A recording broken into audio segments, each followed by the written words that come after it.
It's the rankiest season of all. It smells. And we're ranking the movies and rank. That's it. Yeah. That's all I got. Don't have a way to finish that. No, that's all the amount. That's all the energy I have for bits today. The rest of this is going to be it's going to be deadly serious, which is what everyone likes. As it should be, because these are important episodes. These are milestone events where we commemorate looking back on our last 50 episode discussions. They're milestone episodes, and in response to that, I have ordered milestones for us. Oh, have you now? Yes. So I hope you like moderately priced pub fare, because it's on the way. That's a Vancouver joke. That's for a very specific audience. Is Milestones exclusive to Vancouver? I thought it was in the same umbrella as like an Earl's or a Cactus Club. You think these things, and then you like go a to nationwide chain. Then you go to other places, and they don't have the milestones. Oh, they haven't made the milestones. They don't have any milestones of their own. And what could be sadder than that? You know, funny you should bring this up. I do have a milestone story. Yeah. Everyone does. Yeah, so it's...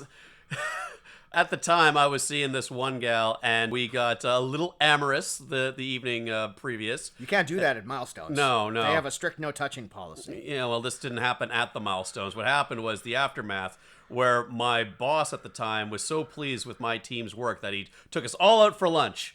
And unbeknownst to me, I had a noticeable hickey on my neck because that's just the way that she rolled.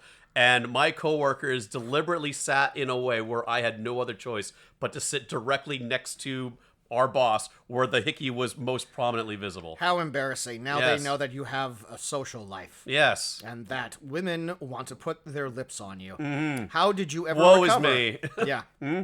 How did I recover? Yeah. Well, I'm not working there anymore, so I get, Do you remember what you ordered? Probably a steak sandwich or something. Yeah. Oh, yeah. Well, if it's on the company's dime, you might as well. Why the fuck not, right? Why the fuck not? Go hard. Well, this is perfect banter. Welcome back, however you wish to self-identify, to... Are we still Nothing Yulees? No, this is Nothing Movies. Oh, this is Nothing Movies. This is a Nothing Movies thing. Well, and also it's Noel. A Nothing Movies joint. We did our Christmas episode. It's a Nothing Movies special event. Yeah. Yes, it's our third episode where we've gotten to another 50. We've gotten to 150 episodes. And as is our wont, we are now going to rank the last 50 movies that we have watched. And because this is the third time we are doing this, and because we are doing this around the Christmas season, I would like to propose that we call this episode A Very Jameson and Kazz 3D Ranking Christmas. Oh, okay. It was either that or... What can I say to that? It was either, okay, sure, all right. I mean, I was trying to think of, trilogy. It was either that or, Rank Hard with a Vengeance. Even though that one's not a Christmas movie, but there's still, the association with Die Hard there. Sure. Yes, but we are going to be ranking the movies. And also, it's fucking December 23rd when we're recording this. That's why we're front-loading this with a bunch of Christmassy stuff. That's right. This episode will probably come out long after Christmas. Shit. I can fix it. Should all rankings be forgot and rank. There we go. I covered it. We are going to be ranking the last 50 movies that we covered on this show, starting with the Halle Berry shark film Dark Tide, which we watched on, I have written down here August 6, 2023. That's probably when I when I watched it. So that's not when our episode came out, but let's just say August 2023 to our most recent episode, Rudolph the Red-Nosed Reindeer. That's right. And the Island of Bullshit. When we recorded our 100th episode, which was The Real Macaw, we're covering all the 50 movies that we've covered since then. Yes. Yeah. And similar to what we did last time, is that Kazz and I have composed a list of where we think these movies are in our personal preference. These are just sort of, up to our own fucking judgment here. It's our opinion. It's our opinion, yep. And we're just ranking them from what each of us thought was the 50th to the number one, the best. And what we did last go around was you have your list, I got my list. And we'll just talk about... we're going to use my list as a driving force this go around. Yeah, we're going to flip it from the way we did it last time. Now, if you haven't listened to the last ranking episode, something delightful kind of happened. We had, 50 chances to line up in terms of our preference. Right. And before we sat down, it's all like, I wonder how many of our movies are going to like correlate. Like, for example, it's all like, number 21 is this movie. Hey, that's also my number 21. Yeah, because you and I are like pretty like on the same wavelength most of the time. We generally tend to like the same things and dislike the same things.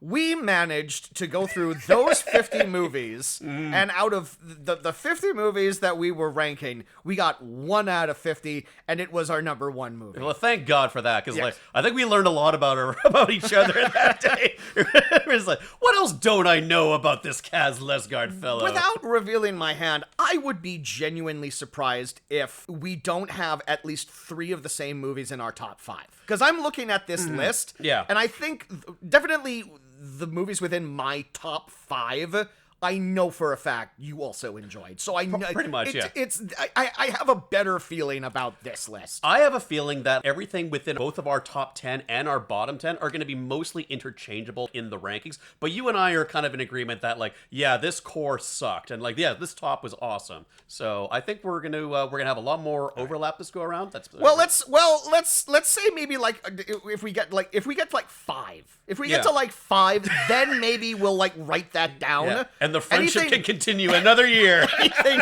anything lower than that, we can probably commit to memory. But if it gets over than 5, I'll be genuinely surprised. Okay. All right. But without any further ado, why don't we get things rolling here? Unless you have any more hot milestone goss. No. All right. Well, check back in later. Yeah. Maybe I'll call up that gal and see what she's up to. So what we're gonna do is. How did we do this? Well, last go around, I started, and then we said your movie, and then we discussed your movie. This go around, why don't we start with your... You lead us off, and then we'll talk about... So I'll mention the movie... Okay, so my number 50 with a bullet. This was one of the easiest ones to do. Is the Paul Rudd ghostly comedy Over Her Dead Body. That movie pissed me off so much. Immeasurably pissed you off. And it was one of those movies where after it was over, my immediate thought was, God damn it, Jameson. All right, well, moving on to yours. Well, at my number 50, I have Burn Hollywood Burn. Yeah, now why I picked this is I just have like this little blurb that I have here. I found it frustrating to watch, and scene by scene, there was something new to complain about. That was a very, very irritating movie for us to watch. And I think kind of wisely picked as like one of the worst movies ever made. And, you know, we're kind of no strangers to that sort of thing. But I can take some sick delight out of watching something like The Room. Or out of like a Troll 2. Burn Hollywood Burn hurt my brain. Yeah. No, a deeply irritating film within the annals of terrible movies. Kind of a massive... kind of a massive film in itself. I mean, it swept the Razzies that year, whatever clout that organization still has. Yeah. But I do feel like it has largely been forgotten over time. Yeah.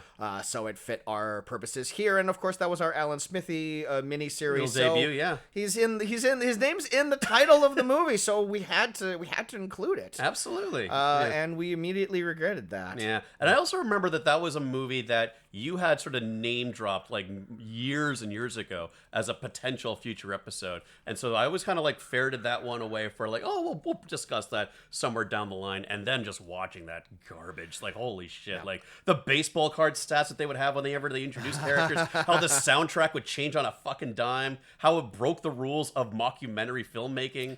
Ugh. I believe my review at the time was when one of the only genuine laughs you get from your movie comes from Robert Shapiro playing himself. Yeah, your movie's in trouble. You're in the rough. Yeah. Okay, so yeah, what did you have for 49? 49. It's still fresh in the tank. It's Rudolph the Red-Nosed Reindeer and the Island of Misfit Toys. Okay. Just absolute fucking nightmare fuel. Oh. I hated the entire experience of watching that. For my 49, I had 13 Moons.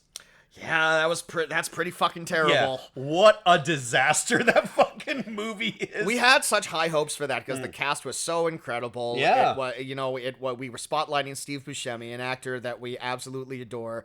And the director had all of like this indie clout. He had, I know you had never heard of him before, but he was definitely like a name that I was somewhat familiar with. I had never checked out any of his movies.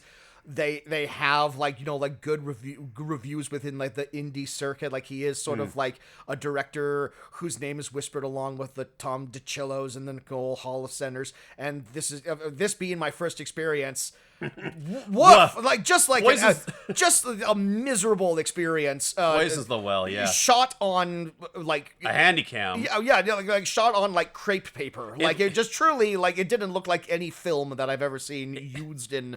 It's it reminded me of the first season of Curb Your Enthusiasm, where everything was sort of looking like very DIY. Where they had a budget of $12. Exactly, yeah. And it's just a bunch of actors screaming at each other, trying to get like their lines in over people. And there was so much potential in just focusing a story on Steve Buscemi and Peter Dinklage as these kind of loser vaudeville clowns. Who are just out for an evening and they're going around and they're going to like scummy bars and stuff like that. But like the movie, I wanted the movie to focus on them. Absolutely. I didn't care about these other fucking people. No, they sucked. Yeah.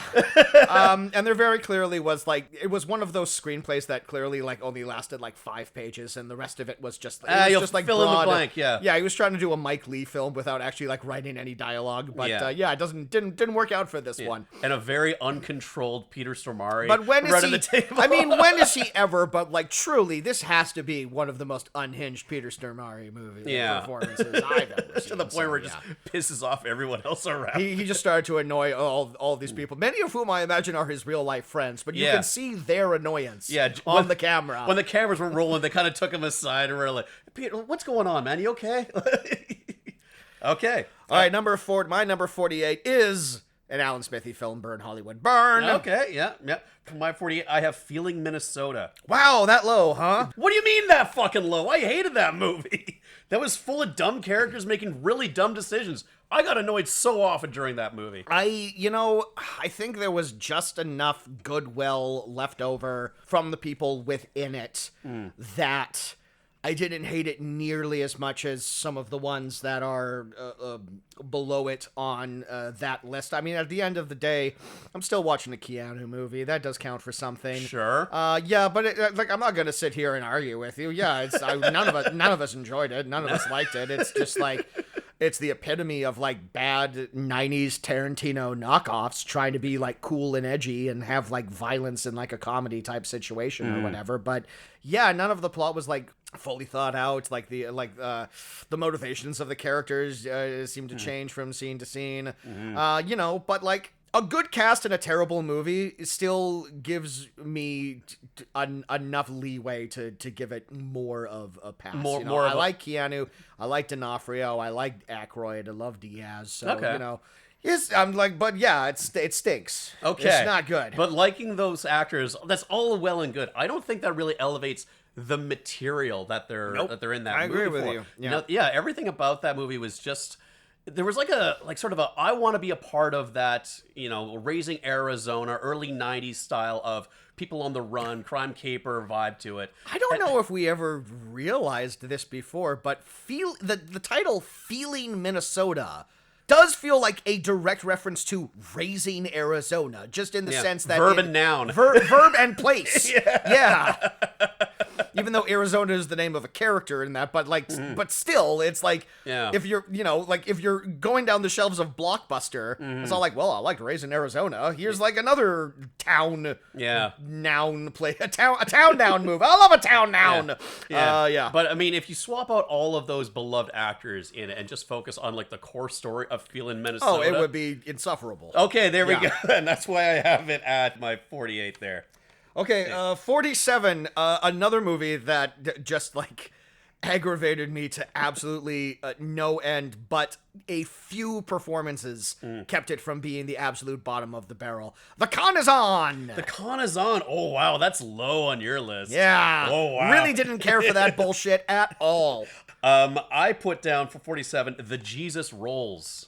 Yep. Along the same lines as boy, our Coen Brothers character actor miniseries really opened a Pandora's box of like, wow, like I love these actors, and yet they seem to have picked one of the worst projects for them. You can't quite believe that anyone gave him the credit to do it or the money to do it, but I guess it just goes to prove how much clout John Turturro has in Hollywood, where it's like, I would like to make a spin-off movie of my character from Big Lebowski. Great. Also, it's a remake of like a French Gerard Depardieu movie from the 70s, where it's about two guys competing to see how much sex they can have. Yeah. Oh, all right. Or any of the other Big Lebowski characters. Not a single one. Not a single one. Not even like the dude with the mustache? No, like my bowling buddy? No, he's not a sight of him. Also, I'm not a pedophile anymore. Yeah. Does it tip its hat at all to the Big Lebowski? Is this sort of like an unofficial sequel to Big Lebowski? Not at all. Not whatsoever. Does he even say nobody fucks with the Jesus? I'll be Maybe, honest with you, Jameson. Cannot remember. Maybe once as sort of like a contractual obligation, just to put it in the fucking trailer. Yeah, that movie is a huge fucking bait and switch. Oh, you know what? Now I remember. His mom says nobody fucks with right. Jesus. Yeah. Which is, I guess, that's the origin of that catchphrase. Yeah. She said she whispered it to him as he was like in his crib at night. Yeah. It's like, good night, my sweet angel. Nobody fucks with Nobody you, fucks with the Jesus.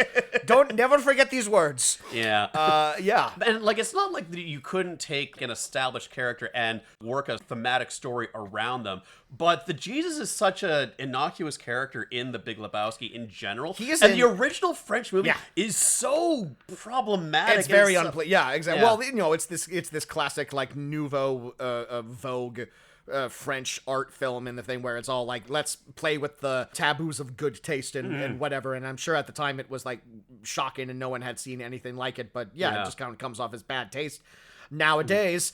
And I don't know what compelled him to remake it. I guess he must have seen it as a youth and was all like, that movie speaks to me. And he just waited too long. And now whenever I have to rewatch The Big Lebowski, I'm going to see his scenes as the Jesus and just forcibly put it out of my mind that I saw a bullshit follow-up. It doesn't ruin The Big Lebowski. He's only in that movie for like 5 minutes, which is why it's it was good enough to spin off an entire... Sure. Yeah. To remake that French classic. Okay. What do you have for your 46? My 46 is 13 Moons. Okay. We've already discussed it. Yep. I didn't like it either. Mm-hmm. Rightfully so. It's fucking bad. For my 46, I have Dog Park. Wow. Yeah. All right. Why did you hate that one so much? I found it tough to get through. And I don't think the humor of Bruce McCullough I don't think it works for a mature adult comedy about relationships. Yeah.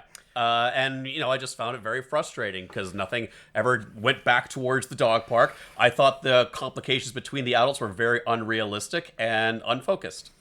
Again, I'm chalking this one up to just goodwill. Like, I love the kids and I love Bruce in particular and I love Bruce's style of humor. And yeah, not enough of that was evident in that movie, and that was the big problem with that movie, is that his humor didn't transfer over to, like, an adult romantic comedy. He's too quirky for that sort of thing, and so it felt like his voice was weirdly muted in that, and it felt like a very compromised movie. Like, he had to, like, it did feel like whatever independent studio was financing it gave him a lot of notes. Yeah. But again...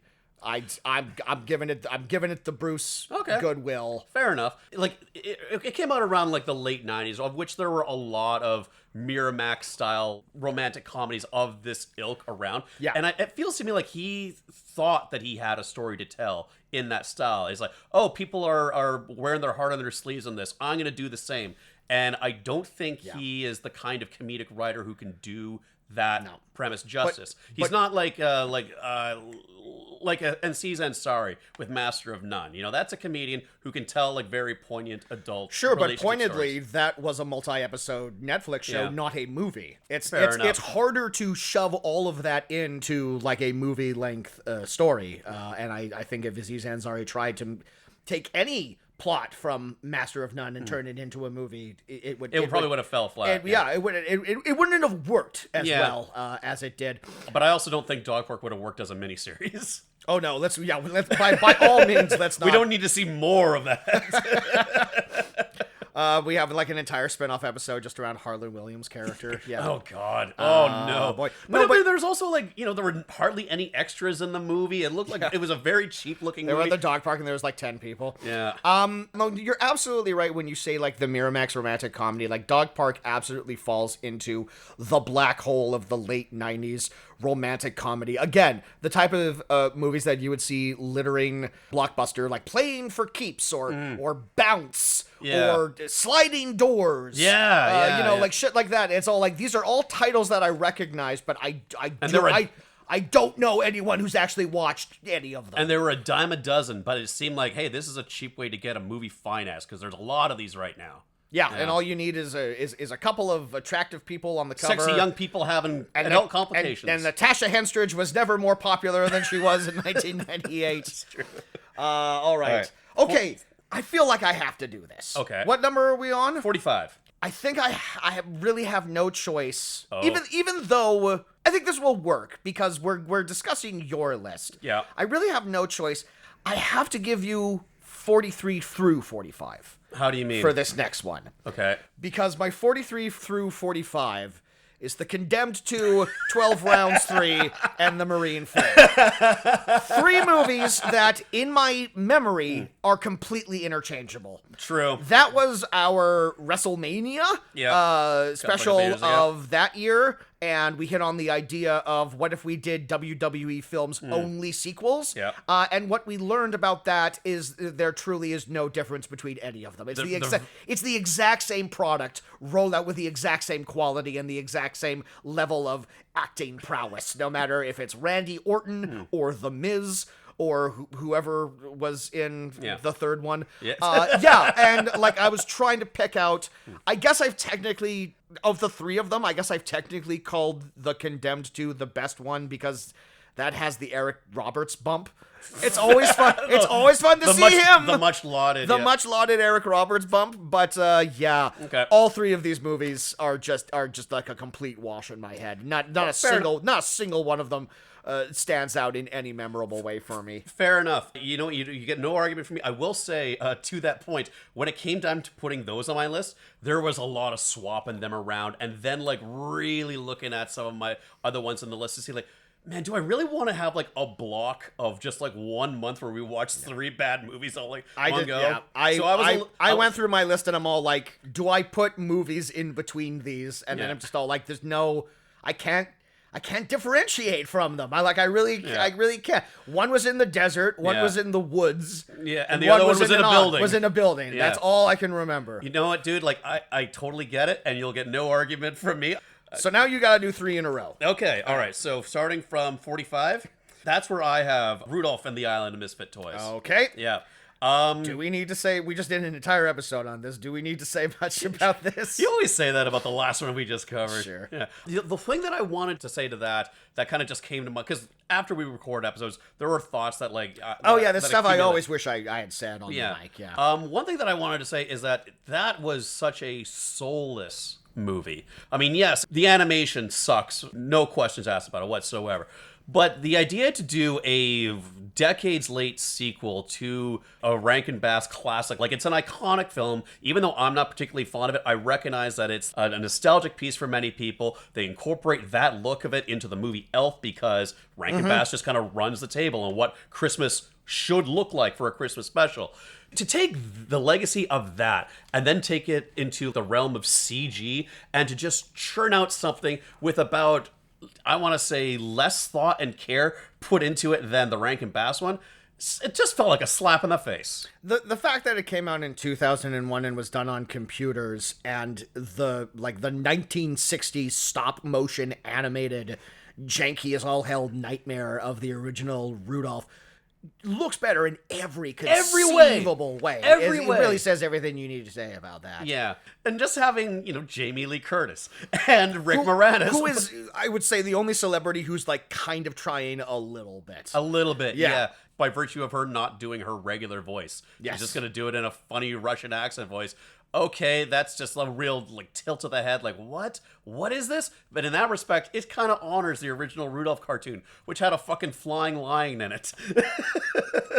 But yeah, I hated that fucking movie. Yeah. Yeah. One of our worst Christmases. Didn't care for it. Yeah. Yes. Yeah. Okay. Christmas is ruined. Okay. For number 44, that's where I have Over Her Dead Body. Don't agree with that. No, yeah, and I know you thought that it should be much, much lower.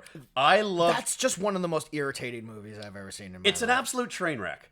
I don't know how they fucking screwed it up that badly. I think the difference between why that one's so high and everything else is so low is that I wasn't irritated by that movie. I just found it baffling and fascinating. That's something that has, the pedigree of one of those high concept, romantic comedies of the 2000s.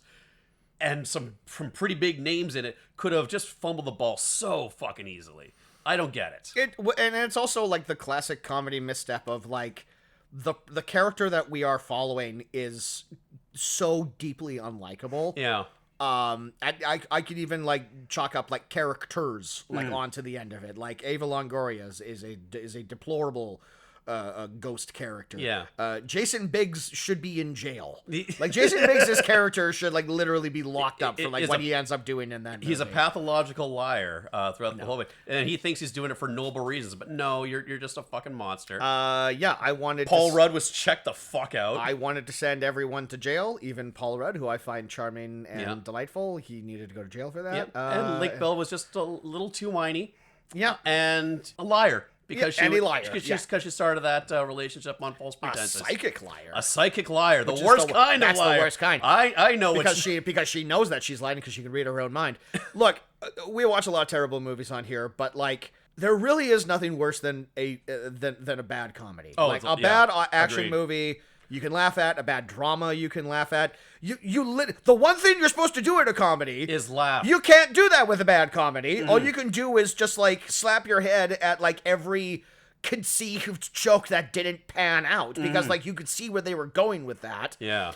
And just like an absolute waste of everyone involved, just like it hit all the benchmarks of a bad comedy, like bringing in people that I know are funny, like Wendy McLendon Covey for like that one scene. It's just all like, oh, she's funny. I like her on Reno 911. She didn't do shit. Nope. She didn't have a single joke to say. What was she there to do? What was she doing? Why did they pay her? Why did they get her to do that? I'm glad she got a paycheck, but still, like what a waste of time. You get Stephen Root in there as like this, spiritual guide character. Stephen Root. Yeah, doesn't do one of our national treasures. Yeah. He's not Canadian. I mean like the nation of the world. Yeah. He's a North American treasure. He must be protected at all costs. Yeah. So I fucking hated that movie. Finishing up here at 43, that's where I have El Camino Christmas. Okay. Yep. I found it unfunny. The main plot was predictable because we could smell Tim Allen being the guy's dad coming a mile a fucking way. And too many supporting characters with nothing to do, but who end up getting payoffs anyway. Two just like completely superfluous plot lines in this. Jessica Alba is the pregnant news reporter. That plot line goes so nowhere. We never even see the baby at the end of it. She's just all like, and now I'm a news reporter. Yeah. It's all like, didn't you have a child? Yep. The fact that you're not showing us the baby makes me think something happened to the baby. Yep. The one thing I will say in slight defense of El Camino Christmas, I was genuinely kind of surprised at how much I liked Tim Allen in it. Yeah. The one element that I thought was going to be completely checked out and on autopilot, I kind of liked this side of him, kind of like this, like depressed alcoholic, constantly swearing, done with like, it felt closer to Tim Allen's real personality, and I thought he was like drawing on stuff. But he's reverted back to family-friendly mode. Syndicated TV. Well, maybe like this was a nice break, a nice vacation for him to kind of play something a little more surly, something a little closer to what I imagine his nightclub act was like. Literally, no one saw this movie. Yeah. Oh yeah. Yeah. And the fact that they had so many characters in there, and like one of them ends up getting shot by a bunch of cops, like Gangland style. And then he's fine at the end of the movie. And he gets a nice send-off. Yeah, because he's nice. Yeah. So it's all like, we changed our mind. It's all like, no, he's covered in bullets. I remember Dax Shepard, like he's running for sheriff at the end of the movie, but well, because the previous sheriff got killed. No, he didn't. It was Kurtwood Smith. I forgot. Kurtwood Smith, he quit because he quit smoking. He quit smoking and he quit the law. He got a little like epilogue at the end where he's like going to a therapist for his smoking. But I think the closest we get to that is like in the opening credits, he's putting on like a nicotine patch. That's character development, I guess. It's never brought up. You know what this movie felt like? It felt like it was written by an AI because it felt like it was cherry picking story beats, but not following through with them. And then by the end, it rushed to a conclusion. It was early AI script writing. Sure. Yeah. Well, everyone has to get their start somewhere. That's right. You know? You got a bright future ahead of you, Francis AI. Ford Coppola made Roger Corman movies, and Skynet wrote El Camino Christmas. Yep. 42. I felt like I had like one last thing I wanted to say about El Camino Christmas. The only thing that I will say about El Camino Christmas is I talked about the lead of that movie. It was a guy that I never seen before, Luke Grimes. This year, he was in Eddington, which is one of my favorite movies of the year, and he's actually really good at it. So, you know, sometimes people get career bumps. So I hope that leads to some more good movies for him. Well, hey, but I was just sitting there the entire time because he also, well, no, he doesn't play a sheriff in this, but he plays the sheriff in Eddington. So it's all like, I'm the other side of the law now. Well, I mean, hey, we saw Dave Bautista's first movie with Wrong Side of Town, and he wound up being a way better actor afterwards. So like. I believe the anecdote that he always tells is that, like, I watched myself in Wrong Side of Town and I immediately said, I need to take acting lessons. So everything exists for a reason, I guess. And, like, fucking Stormy Daniels is in that movie and he thought he was a worse actor. Okay, what do you have for 42? I've actually lumped a fourth wrestling movie onto this. I have The Chaperone. The Chaperone. Okay, yeah, no, I get it. For 42, this is where I have my first WrestleMania movie. I have 12 Rounds 3 Lockdown. Yeah, that was your least favorite of the wrestling of the sequels that we watched. Yeah, as generic as it gets. I wrote down. I liked counting down the bullets. That was sort of a nice touch. Nice little through line to keep track of the whole movie. I forgot about this. 12 Rounds ostensibly is supposed to be a franchise where a devious mastermind has 12 challenges. 12 challenges, 12 round number 1. You have to get through this saw maze or whatever. I've still never seen the other 12 rounds. Hey, neither have I. But no, 12 Rounds 3 was, yes, the rounds in his gun. Yeah. Which I still think is stupid. Well, I mean, like, at a glance, it's like, oh, okay, well, those are some real stakes. But then when you're in like a locked down, police precinct kind of diehard situation, and the guy only has 12 bullets, your immediate question is, why doesn't he just get another fucking gun? And then the rest of the movie is just, why did John McClane take his shoes off? It's script writing, my friend. Yeah, exactly. Well, because the guy on the plane told him to. That's true. Yeah. Yeah, God, is there anything to say about 12? Well, I feel like I'm just going to relitigate what I said on the thing. If you have, like, a numerical-based movie and then you make, like, a series out of that, you don't call it 12 Rounds 3. You have to continue. You got to go up. You got to go to 13 rounds. Yeah. That's how that shit works. Whole 10 yards. I'm sure there's another example. Ocean's 13. Yes, exactly. But, yeah, no, they missed the memo on that one. Yeah. Yeah. No, that movie sucked. 41, a movie I was deeply disappointed in given the talent behind it, and I just was, like, absolutely shocked at how criminally unfunny it was given everyone involved in that. 41 is Yellowbeard. Ooh, yeah.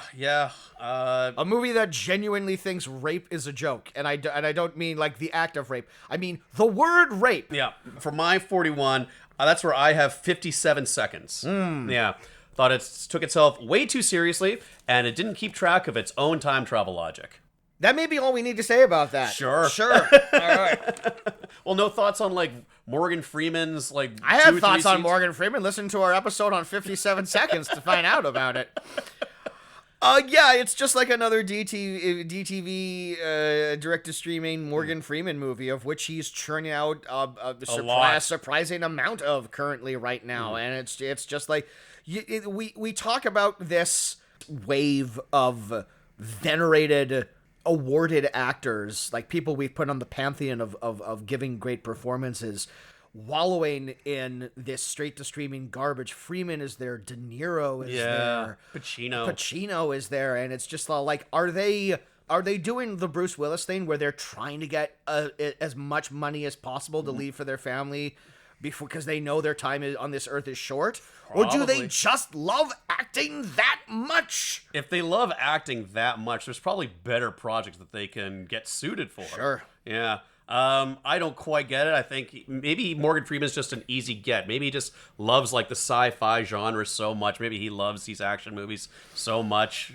Maybe like the big screen Hollywood movies are only just offering him the same role. Like Maybe. this is the thing. Is like for the past like 10. But he's one of those kind of tech guru guys, tech CEO guys. He's become a tech CEO archetype, and I think that largely has to do with Lucius Fox. But I do wonder if he's only getting offered Lucius Fox roles Probably. in his old age, so Which is easy for a man of his age to do. So he says yes to these movies because at least they're giving him slightly different, even though this movie, he is fully in Lucius Fox mode. Oh, you know what I learned about 57 Seconds?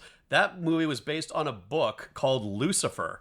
I know. Okay. I know, right? Now, remember Like the Lucifer Project, or is this like is the devil himself like involved in the original story? Well, remember that robot? Oh, no. I wondered if that was sort of a carryover from the fucking story. Here's the thing. Robed robot. Here's the thing, because devil. on that episode, I was having trouble figuring out what that character's name is. The name of that character is Darkman. Oof. Okay. Yeah.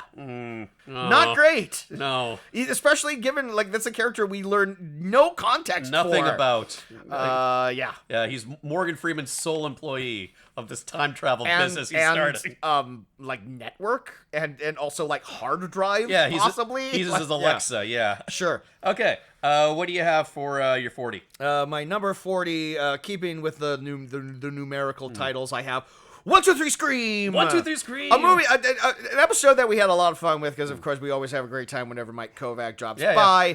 That was a movie that was like clearly shot with like a $50 budget, and I wanted to like it. I wanted to like it with like its spirit and everything, but just the fact that the ultimate reveal that there weren't any ghosts and nothing supernatural or scary was going on at all really put a bad taste in my mouth. Okay. From that one, I have 40. I have The Marine 4, which I call WW Studios' best effort, and it was still just a plain actioner. The only thing I'll say about that is you told me during that episode, The Miz dies in The Marine 6, and I'm all like, what the fuck didn't we jump all the way to The Marine 6? I know, at least something fucking happens in there. Yeah, I mean, it's just a run-of-the-mill fucking action shooter, The Marine 4. Mm-hmm. Yeah.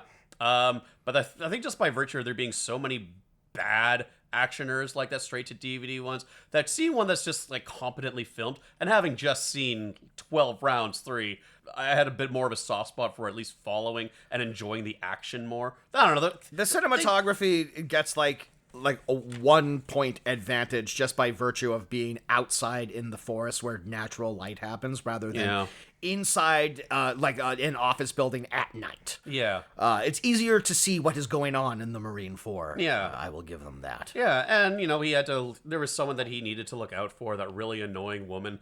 Yeah. they were butting heads, which is always just a fun dynamic and shit. But I didn't care for the bad guys. I didn't really understand who the Marine character was. Genuinely don't remember who the bad guys are. No. And I think just given the fact that, I mean, this isn't like an amazing movie, but like the last 50 we watched Recoil with Steve Austin, and like a significantly better wrestler goes to a small town and fucks shit up with like the local gang there type movie or whatever. So just having that in the back of my head didn't help The Marine 4. That's true. Moving target. Yeah, I mean, if I were to like compare those two, The Recoil's a better movie than the fucking Marine 4.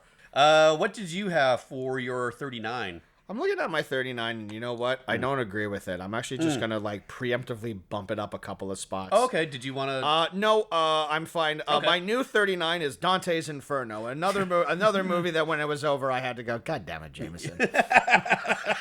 That's what I strive for. Okay, for my 39, I have Moonshine Highway. Which just finishing my tea. Yeah, so you could spit it out. What?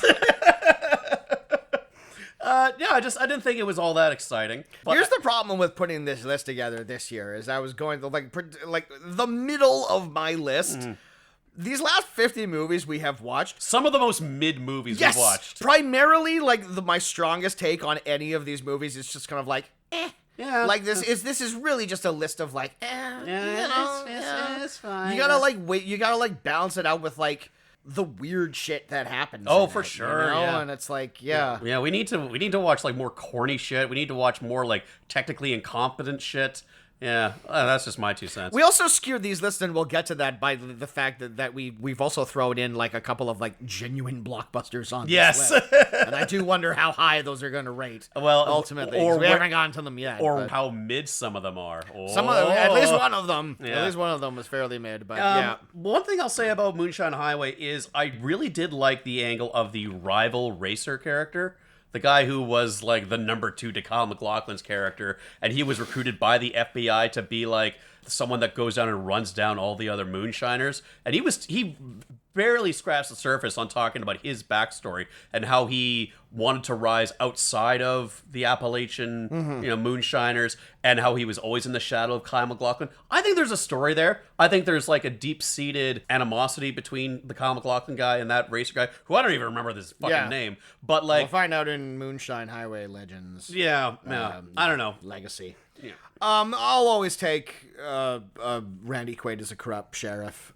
He was good. I'll always take inexplicable David Cronenberg cameo. I don't know what they had to convince him to do that, but But I don't know. Just seeing like Kyle MacLachlan as the big name above like a title, and then you see Moonshine Highway, and you're like, oh yeah, this kind of tracks. Yeah, this is unfortunately where he was. And I like Kyle MacLachlan, but like, yeah. Okay, 38? Oh. 38 is where I have the Jesus rolls. 38 is where I have the Condemned 2. Well, there we go. Now we got through all of them. Yeah, it's unironic machismo, which is just not fun for me. I like sort of like the raw aspect of these kinds of specialist versus specialist kind of movies, but that just wasn't it. Yeah, I do. Now the more that I've been thinking, this is the first time I've thought about any of those movies in like over a year. But like, yeah, I think the Condemned 2 is the best of those three. Just the whole. There's like a cadre of like assassins out to get him, and then cut over to the former friends turn enemy. Yeah, and then cut over to like the villain in like his evil casino, and everyone's betting on Randy Orton, and is all like, I think he'll die with a knife. I think he'll die with a bazooka. Yeah, and you just think about like the optics of like what are they betting on? Yeah, How does any of this work? They're just pushing chips into like the middle of a table. Like what information are we gathering here? It's such a stupid premise that if they leaned a little bit more into the absurdity and the comedy of it, it would have been like one of those goofy wrestler. It would have been like one of the fucking Hulk Hogan movies that we watched. Yeah. But this, it just took itself a little too seriously. And another sequel that changed fundamentally what the structure and the premise of the first movie was. Yeah. The first movie was like a battle royale. It's a battle royale knockoff.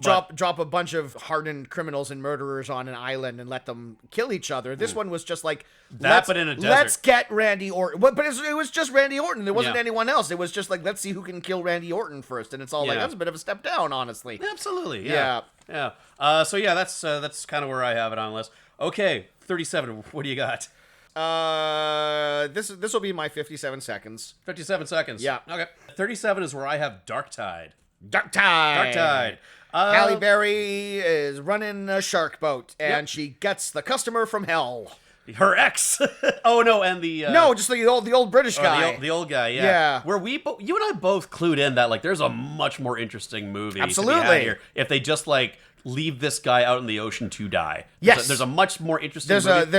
It's like a horror movie of like the soul. It's like a telltale heart type thing where like she goes back and maybe she has to like live with like the decision that she's made, but the movie ultimately cheapens out and it makes it not a 100% her fault that the guy gets eaten by the shark at the end. Like as soon as this guy steps onto the boat, you're all like, I can't wait for this guy. This dude's gonna get eaten by a shark. Is what's gonna happen. Yeah, I don't think there's anything like inherently wrong with Dark Tide as it is, because like it's a well shot movie. There's like some good tension. Cinematography is pretty good as far as like Halle Berry's in a bikini for most of it. That's like a lot of points for that one. Yeah. It's just very forgettable. Yes. I saw a great shark movie this year.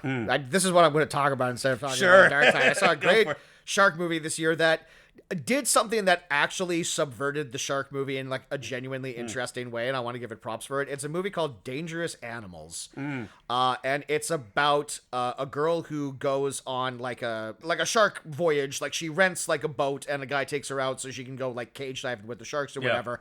But it turns out that the guy is a serial killer. Oh, okay. And what he does is he kidnaps people and then he feeds them to the sharks. And what's really cool about it is that it is one of the first movies that I feel like the killer shark movie is such a well-worn horror movie staple at this point in time. Like, there's like a billion of them. 5 of them came out just as I was finishing this sentence right now. Like, there's just so many killer shark movies. This is one of the only ones that I've seen that I think really gets into the weeds and acknowledges the fact that, by and large, sharks actually aren't that harmful to humans.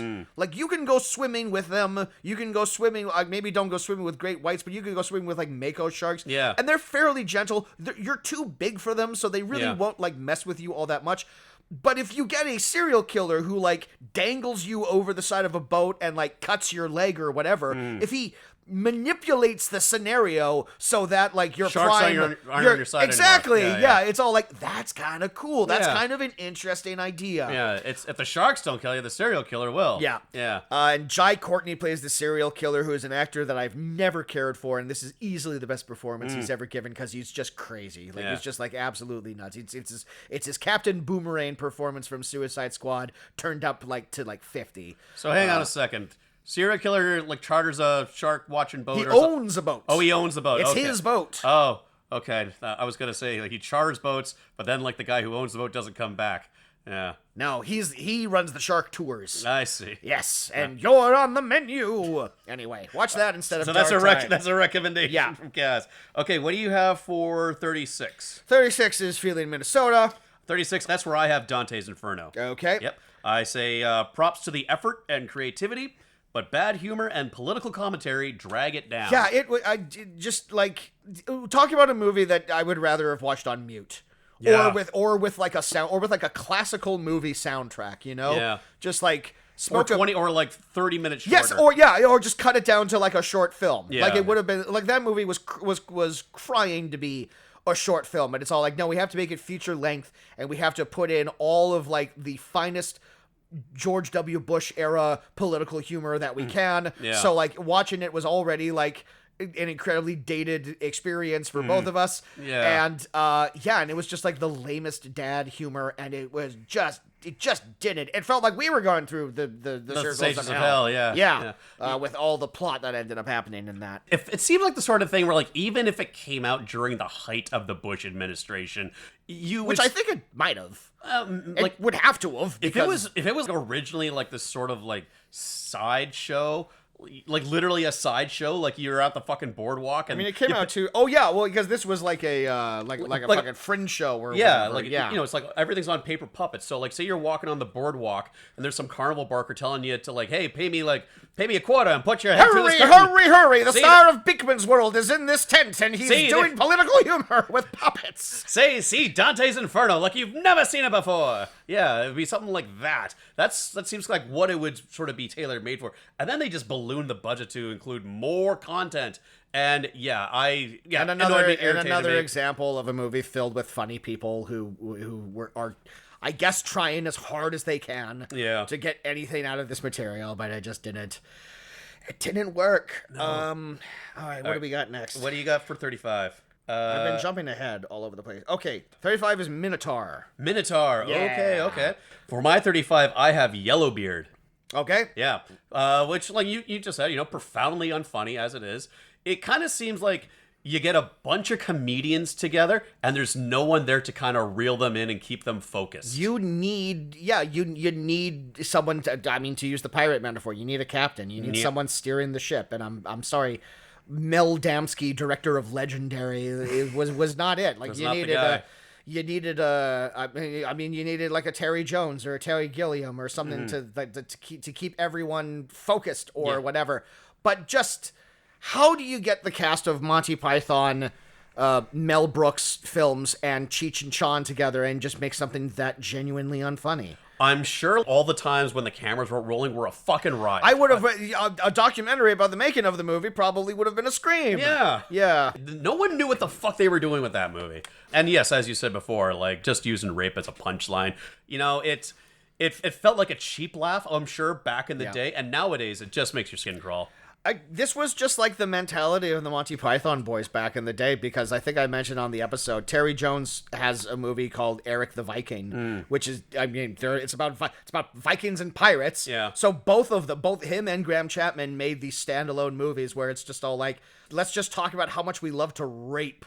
Like, I believe in Eric the Viking, Jim Broadbent plays a character named Kevin the Rapist. Yeah. And it's just like, I can see where you think that's funny. Yeah. And Michael Palin's not around to kind of reel you in and say that's in bad taste. Yeah. Michael Palin was the Ringo of the group, where he was just all like, "That's enough, boys. Yeah. That's all good. It's all good fun." Very telling that like the one Monty Python movie that we covered, the only one that had Michael Palin was the kids movie. Yeah.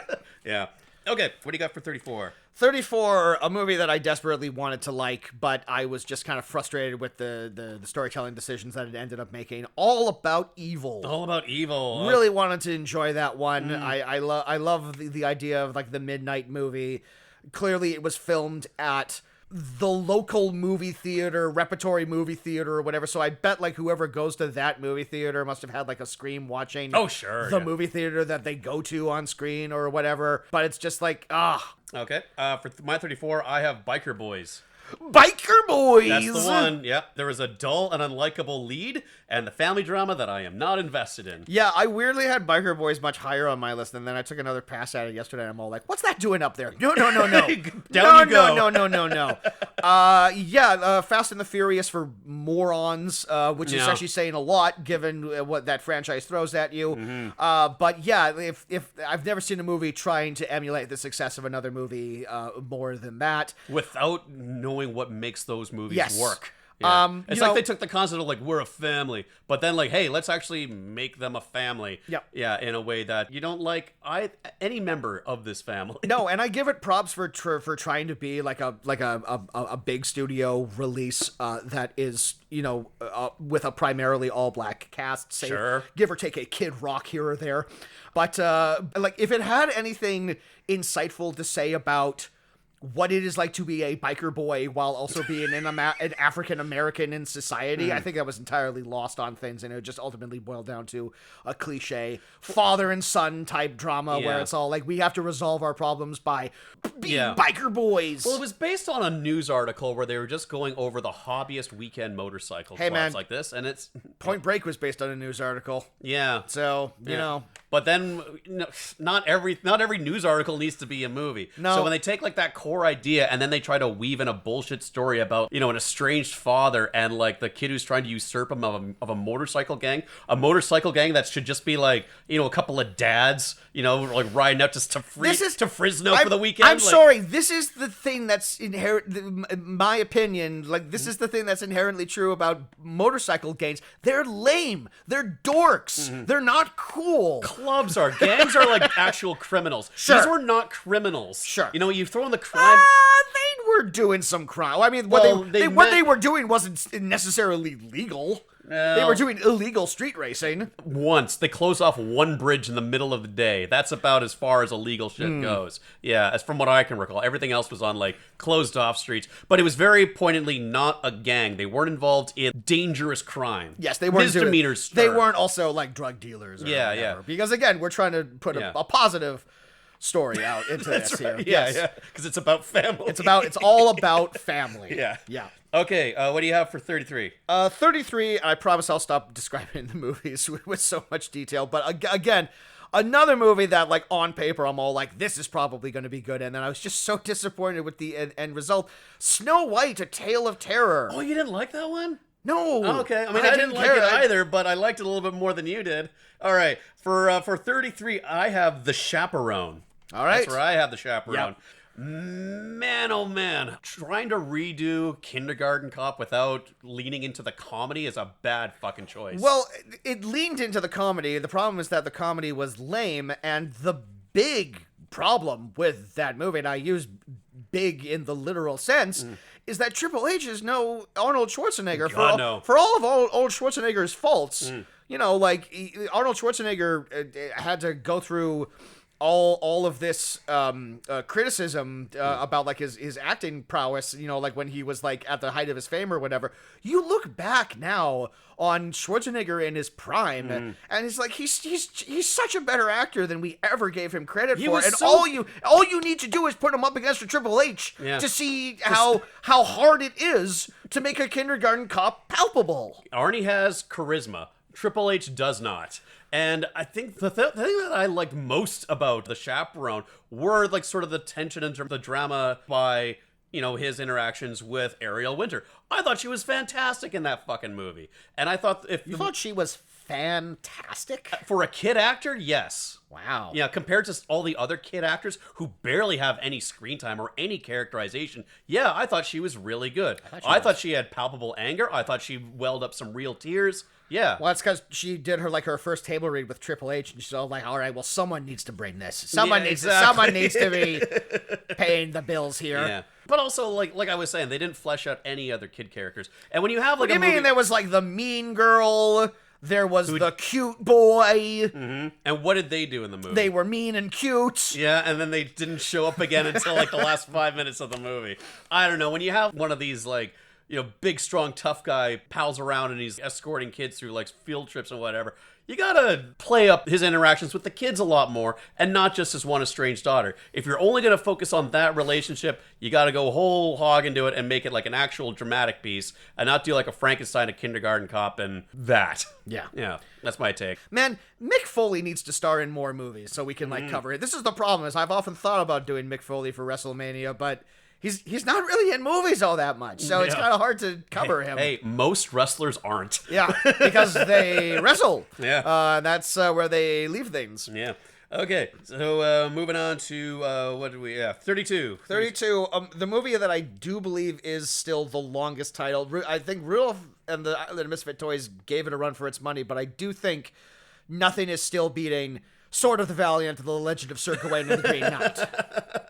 That is a bit of a mouthful. Yeah. Yeah. But here is where I have Minotaur. Okay. At 32. Which we both did kind of like medieval style adventure yarns or whatever. We'll count that as I don't know why I put Minotaur so low on my list initially. That's why when I got to it, I saw it and I'm all like, oh, wait, there was more stuff in Minotaur that I liked than some of these other things, which is why I bumped it up a little bit. There were parts of Minotaur that I enjoyed. I think the issue is that it didn't go far enough in any one direction that I thought worked. I would say the issue with Minotaur would be the Minotaur. Yes. If you're going to have a monster movie, you really need to make the monster interesting or cool to look at. And did you ever see Krampus? Oh yeah. My problem with the Minotaur in Minotaur is the same problem I had with Krampus in Krampus. It gave it a very expressionless face, and I didn't get any emotion from that monster at all. Well, because essentially the Minotaur monster in the movie Minotaur is not the Minotaur from the Greek myth. It's not a man with the head of a bull. It's on four legs. Wrong. No, it's not a monster movie. It's a giant animal movie. Yeah. And the other thing that I it's a period piece, and there are so few. I guess that's one way to call it. Yeah, sure. There are so few good period piece horror movies that are done for as small a budget. For a small budget, yeah. So they had one location. Exactly. Really. Yeah, the Labyrinth, which was 3 rooms. But when you could do something with that. I mean, that's the idea. You have an opportunity to do something different, and the only thing they did differently was worsen the movie monster.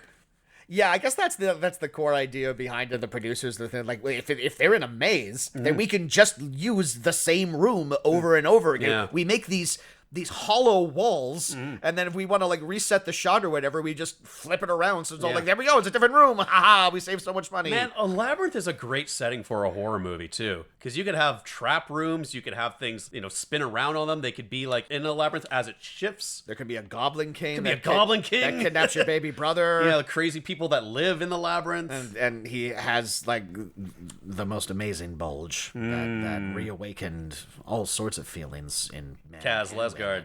Yes. But it was fun to see babyface Tom Hardy. Yes. Not enough Tony Todd, R.I.P., but he had an amazing costume in that with the long fingernails. So, you know, there was stuff. Okay. There was stuff in that. At 31, this is where do you have? 31 is where I have Biker Boys. Okay. 31 is where I have Witchery. Witchery. Yeah, I think I dug that a little bit more than you. You know, like absolutely like bottom of the barrel. I wouldn't even say bottom of the barrel. You know, it's just like a very cheap. I mean, but like we love the Italian film. We love our Italian films here on Nothing Movies. And this is one of those like Italian cheap movies that like.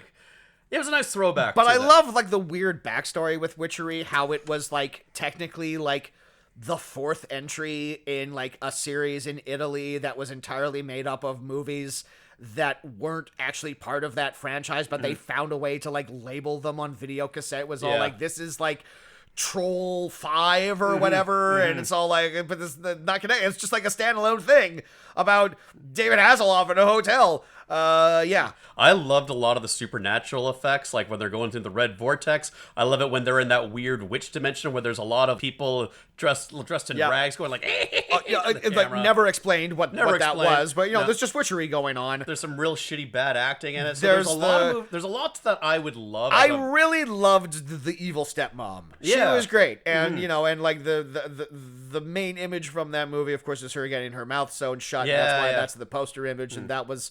I mean, like, we commented on how both of those that happened in that and All About Evil. I think in the same Halloween block. I think those two were like back to back almost. I can't remember which one we decided was like the better achieved one. I think the one in Witchery we agreed was shot better. Sure. Yeah. It looked more painful. Yeah. But yeah, and sort of like the quality of the camera made it look like it was, you know, of the time. Sure. And not just like you can't, with an HD camera, you can kind of see the. I think if a movie is really shittily made, it actually gets more bonus points for me because it's I kind of enjoy the chaos of it. Yeah, I mean, when we get to my top 5, you'll be. Well, actually, speaking of which, what's your 30? My 30 is Dog Park. 30, for me, is Night and Day. Oh, okay, yeah. I was wondering where that was going to fall. Yeah, just I said this on that episode. Just the most middle of the road movie ever made. Just like a movie with a big budget, with a talented director, two mega superstars, an absolutely stacked supporting cast with Viola Davis and Quentin Tarantino's favorite actor Paul Dano and Peter Sarsgaard and like a pre-famed Gal Gadot. Yep. And just nothing. What happens in that movie? You know, the issues with that movie are just everything that I have wrong with a lot of modern blockbusters, which is that they're just a little too polished. You know, that's really interesting because that movie came out like I want to say 2010. I got it in one. And it was released in theaters, but that movie had the plot of one of those original Amazon Prime movies where like John Cena is the president, but he's like an action star president. Or Jamie Foxx and Cameron Diaz, speaking of Cameron Diaz, are like a married couple, but they're spy. It's always this bullshit where there's two people and then one of them says like, by the way, I've been like a secret agent all this entire time. For as long as you've known me, I've been a Fuck that move. I'm so tired of that. It's such a stupid premise. You know, the angle of it is just like playing up the Tom Cruise is crazy angle. You never really know if he's just like a secret agent, if he's actually who he says he is. I think that he has one interaction in that movie that I genuinely think is very funny. Yeah, me too. Where he's in the restaurant. He's in the restaurant. He's ordering the pie. Yeah, I think it's very good. But man, like I see where they're going with. We're gonna play up his public persona and also his reputation as being like this action Superman, but I don't think it works. I think it just reminds you of how creepy Tom Cruise is outside of the movie. If you're talking this in any other context other than, he's the romantic lead of this movie, then yes, what he is doing is very He drugs Cameron Diaz multiple times in that movie, where it's just all like, my solution for getting out of this corner that the screenwriters have written us into is I'm just going to give you like the date range.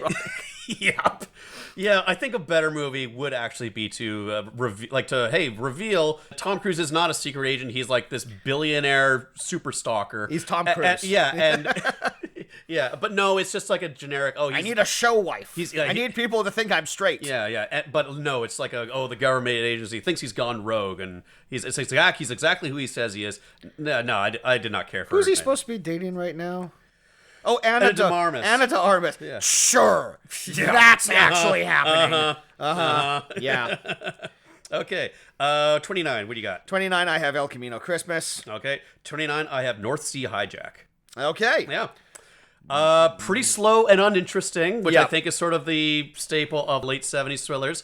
It is saved by an unhinged and unpredictable main character. Yeah. Yeah. Just like truly one of like the most interesting assortment of character traits that you can get. Like this was like it was based on a novel. Yeah. But just the fact that he loves cats, he hates women, he does needlepoint all the fucking time. he lives in a castle. He's an unapologetic asshole to everybody. And his name has 2 silent Fs.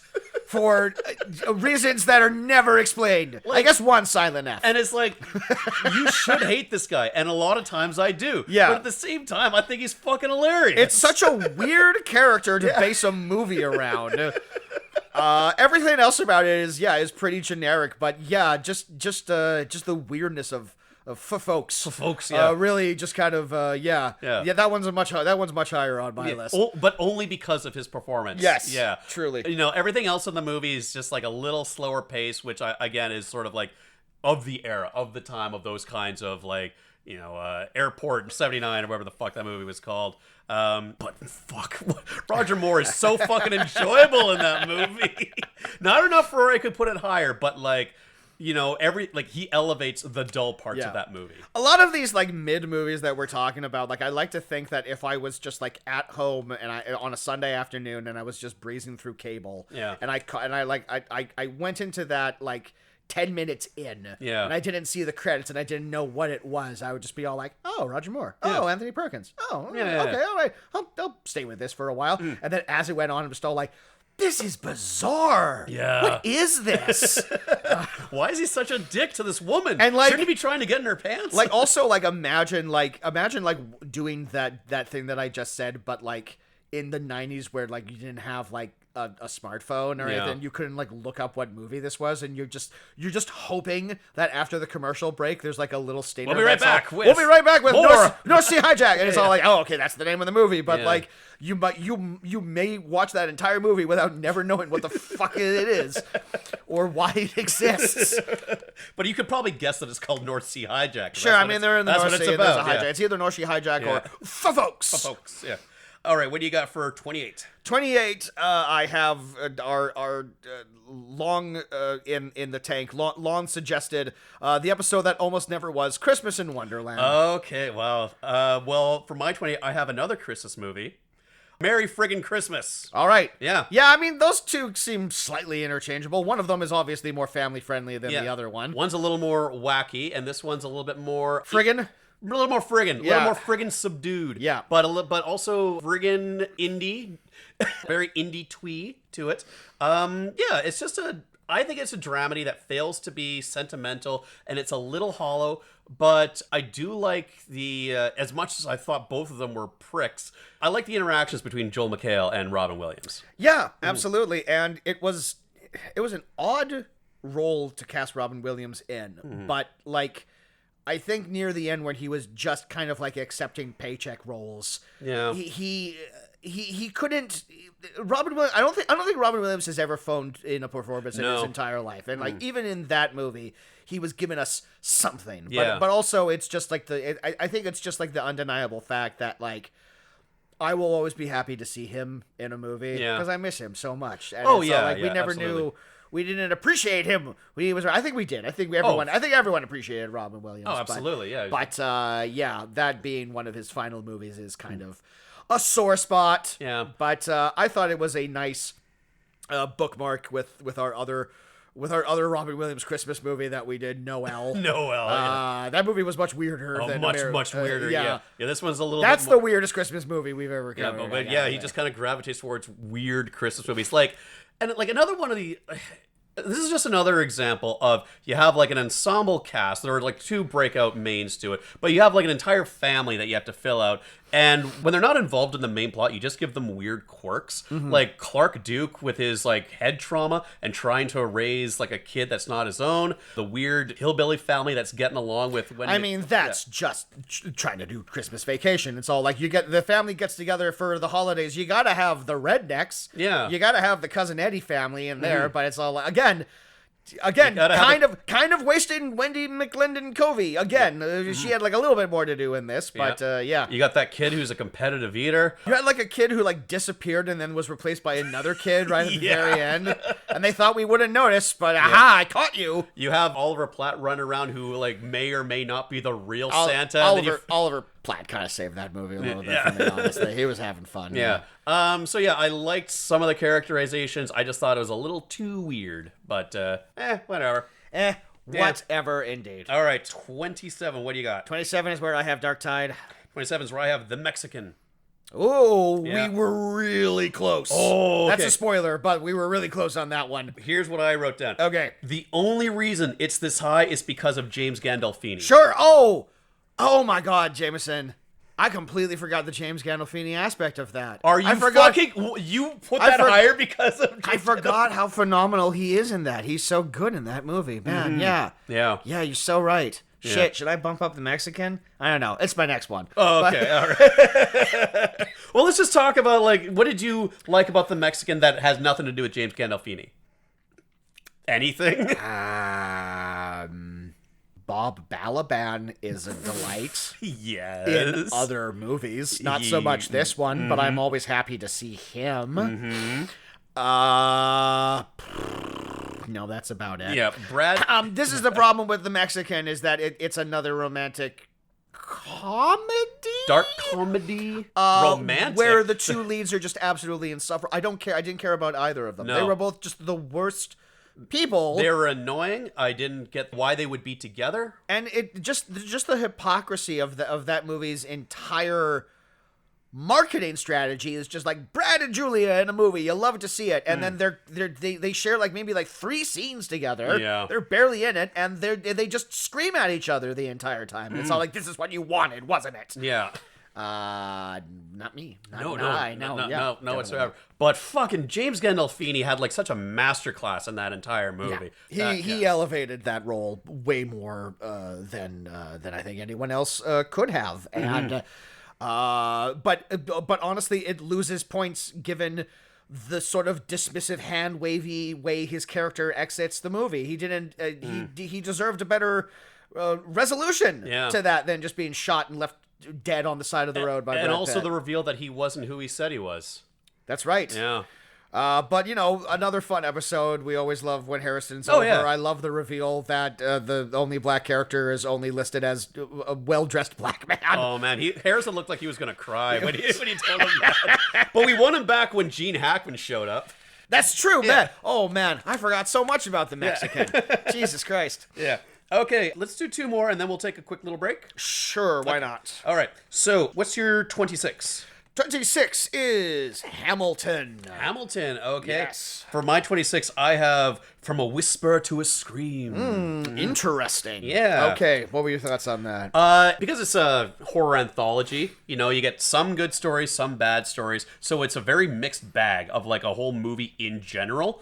Vincent Price just like, well, not the top of his game. Quite literally at like the end of his career. Yes, but he was in his element. And that's always just fun to see. I think I made the point that there's 4 short stories in that. I liked 2 of them. I didn't like the other 2, and then What were the 2 you didn't like? And also remind me of the stories.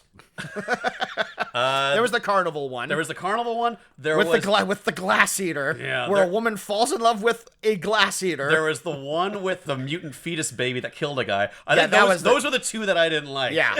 Well, that one wasn't fleshed out at all. Yeah. That felt like that had classic first story syndrome. Was all like, we need to get one of these stories out of the way. Yeah, we need like a scary monster at the end. And then the 2 that I liked were the one where it was like a guy in a swamp who wanted to learn that one was my favorite because it felt very EC Comics, where it's all like, here's like an absolutely deplorable main character, and he's gonna get what's coming to him, and you're gonna love it. And the other one was a bunch of Civil War soldiers. Oh God, that's right. Who run afoul this prison camp run by children. Oh my God, that's right, and that's one of the good ones. Yes, apparently. Yeah, because it's realistic. It could happen.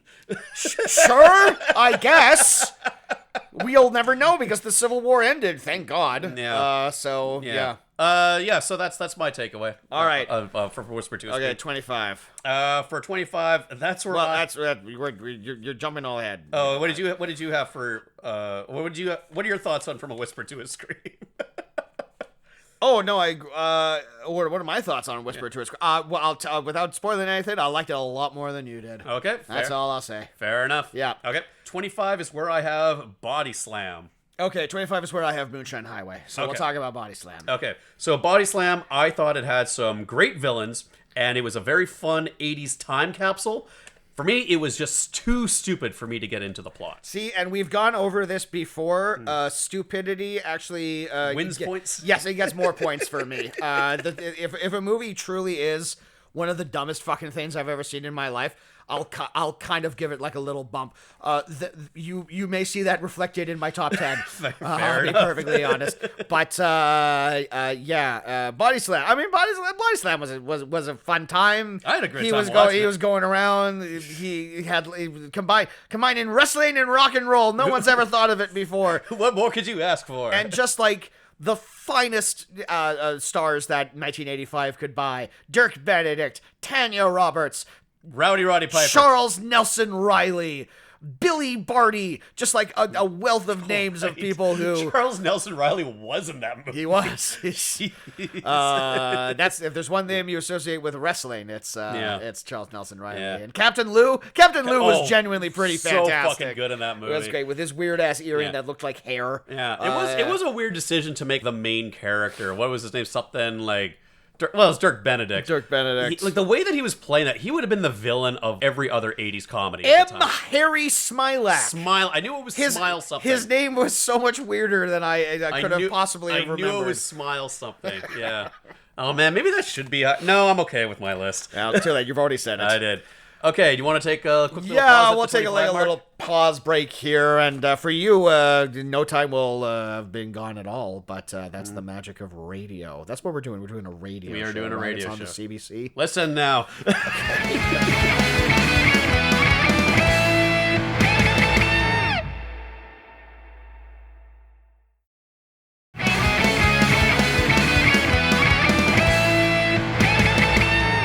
And we're back.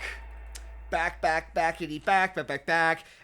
we're still ranking the movies, number 3 Christmas. Okay, so we should do an album. I literally pitched this last year for our Christmas. What did I say? You said no because it was a bit, and you're anti-bit.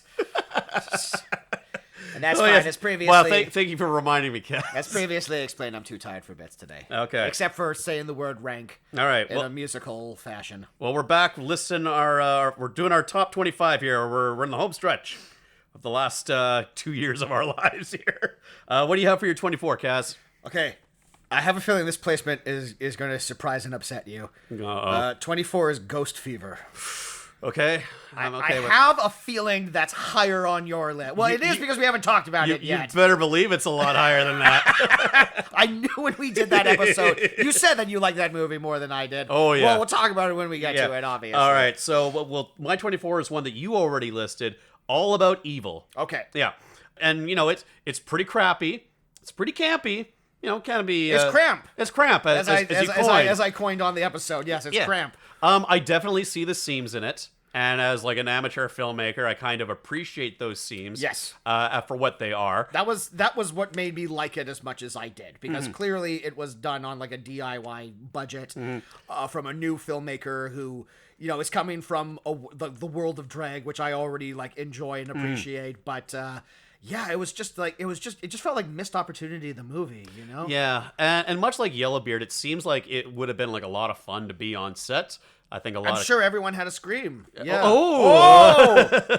But the reason that it's as low as it is because I felt like there were too many prejudices that the movie was pushing. Like they had like this weird that one weird line about how what the fuck's her name in the movie? Natasha Lyonne's character. Yeah. She's the only prominent female horror director. And I mean, like, Yeah, that's just factually wrong. And then we listed like at least 10 like female horror directors. Which, to be fair, that list isn't as big as it should be. Yeah. But it's like, come on, do your research, Peaches Christ. Is that who that was? The director, yeah. Peaches Christ. Yeah. Right. And then there's that one line they were saying like, "Oh, you just like horror movies because you hate women." And I'm like, where the fuck did this idea come from? Yeah. And it's really hard for me to not picture like that's just Peaches Christ's genuine opinion, how there are no prominent female horror directors, and if you like horror movies, you must hate women. But their movie's an exception. But any fan of horror will immediately tell you that like horror is like the genre that like celebrates and like lifts women up. It shows, yes, they are victims. Men are also victims in that, but like. Of the victims in horror movies, a woman is usually like the one to outsmart the killer and like gain her agency back and say like, not today, Mr. Man, or Mr. Minotaur, or whatever the hell we're talking about here. And meanwhile, you cast Cassandra Peterson, aka Elvira, in that movie, and you're here saying that, oh yeah, horror movies, they don't treat women well. The horror genre has been very good to Elvira. Of course, and you have one of like the most iconic women of horror. Now, to be fair, she's not a woman. We talked about this. She's not a woman of horror in the sense that she starred in a bunch of horror movies. She hosted and introduced a bunch of horror movies. Yeah, but she's not nonetheless, she is a horror icon based on her career. Yeah, she's not like a final girl scream queen, but she is a woman of horror. Yeah. Some might call her the first lady of horror. The mistress of the dark, even. Possibly. The Haunted Hills. That was the sequel. It was. Yes. All right. Yeah. So that's where I have All About Evil. What's your 23? 23 is Splitting Heirs. Splitting Heirs. I love that this is because this is the benchmark that I will always remember, where we got to like. How did we feel about this movie? And you and I were all like, it had some stuff in it. And then Andrew Lynch, our guest, was just like, the fuck were you talking about? That's one of the worst pieces of shit I've ever seen. And it really helped us realize... we're a sort. We sort of, our opinions are a little bit skewed based on what we've seen our in history. The past. Yeah. All right, so my 23 is Sword of the Valiant. Keep going. Yeah, the Legend of Sir Gawain and the Green Knights. There you go. That's the one. You gotta say all of it. It's like a Tribe Called Quest. You say the whole thing. Yeah. That movie should have been sillier. I wanted that movie to be sillier. I took itself way too seriously, but I just mean like the 80s canon films aesthetic of that, like the whole sword and sorcery. I think you agree with me on this statement, is that like I wanted that movie to be, more like Ator. Yeah. Given the fact that Ator himself was in it. Yeah. It absolutely could have been, and I've seen a lot of movies that have that look. This one was, I don't know, like for a canon movie, had some really good vista shots, and they were shot on location in some actual castles. I looked into it. They were on location in castles, so like for canon production, looked amazing. I think the movie fell apart because it had the look of, like, say, Monty Python and the Holy Grail, but done seriously. Yeah. And it had the same kind of pacing as Monty Python and the Holy Grail, where there's different, like, vignettes and different little side adventures that Gawain goes on. This is the problem, is, like, you needed time to catch up with film so that film stock could look a certain way, costumes could look a certain way, film set in medieval times could look more realistic, more like Game of Thrones in an aesthetic sense or whatever like that. If you're making a medieval movie in the 70s and the 80s, it's gonna look like Monty Python and the Holy Grail. We just weren't there yet. And this movie, like, there are like scenes where Gawain is fighting like a knight in a suit of armor, and it's all like, I'm sorry, that's inherently funny. Yeah. Because the guy can barely move, and he's going like, wow, and it's all like, there's a joke coming, I'm sure. Yeah. But you just can't get there. I mean, there's some humor to be gleaned from Sean Connery's ridiculous outfit. I love that outfit. Yeah. With the weird green elk antlers and everything. Green chest hair, like, it was like prominently displayed. He's all glittery and everything. It definitely felt like they gave him a full costume, and then he just looked at himself and he just ripped the shirt off. And all like, won't be needing this. This is what puts ashes in seats. But like, it wormed its way to a higher spot on my list. Definitely. Yeah. And I love the poster. Oh yeah, the poster I might like hang on my wall. I thought that was your phone background for a second.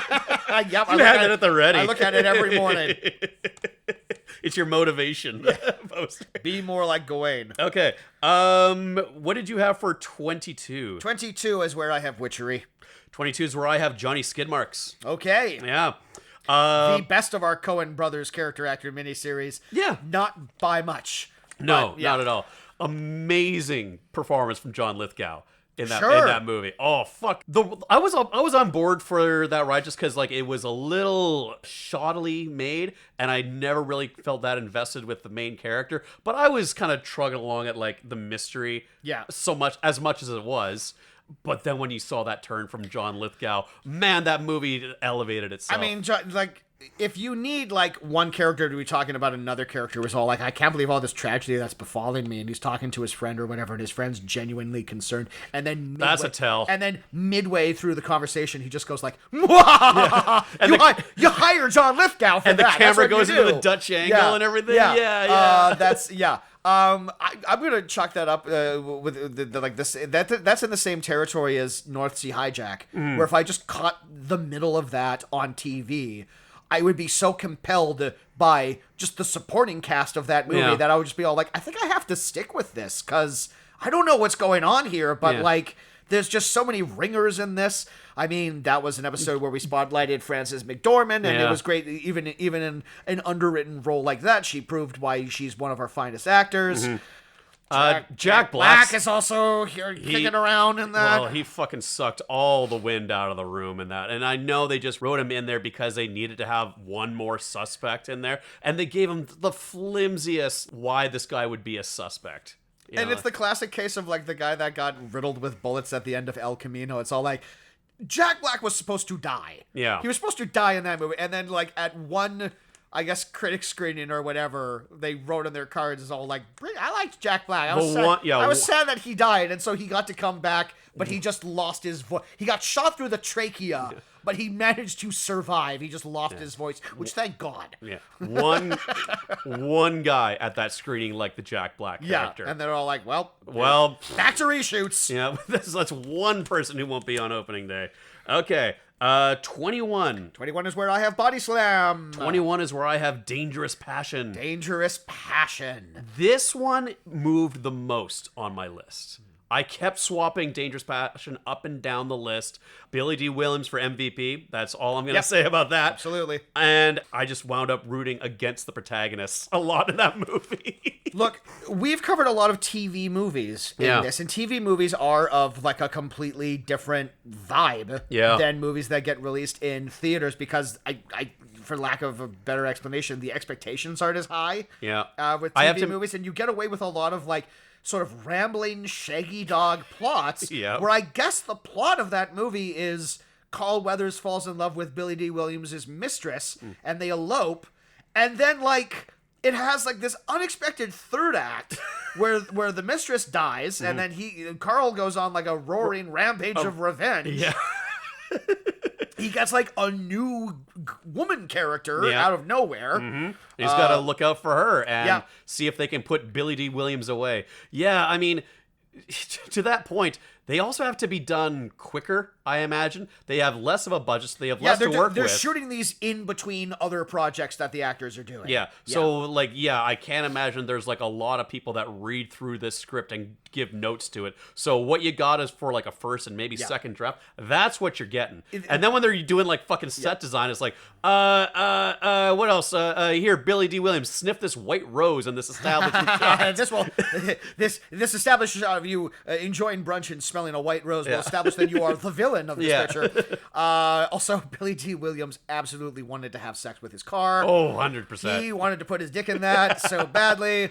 It's just TV movies, like, they're crazy. And they go to like weird directions, and it's like, and because of that, they're interesting in like a different way. A morbidly fascinating way. And just holy fuck, I hated the mistress character in that. Just an insufferable. Insufferably written. Yes, I'm sure the actress is. I'm sure she's a lovely person. Yes. I'm sure she elevated the material. But like, I just felt so bad for Carl Weathers' character in that. He looked so beleaguered the entire time. It's just all like, I just want a house in Napa. I just want to get enough money. I just want to get my vineyard money. I just want to open a soup kitchen.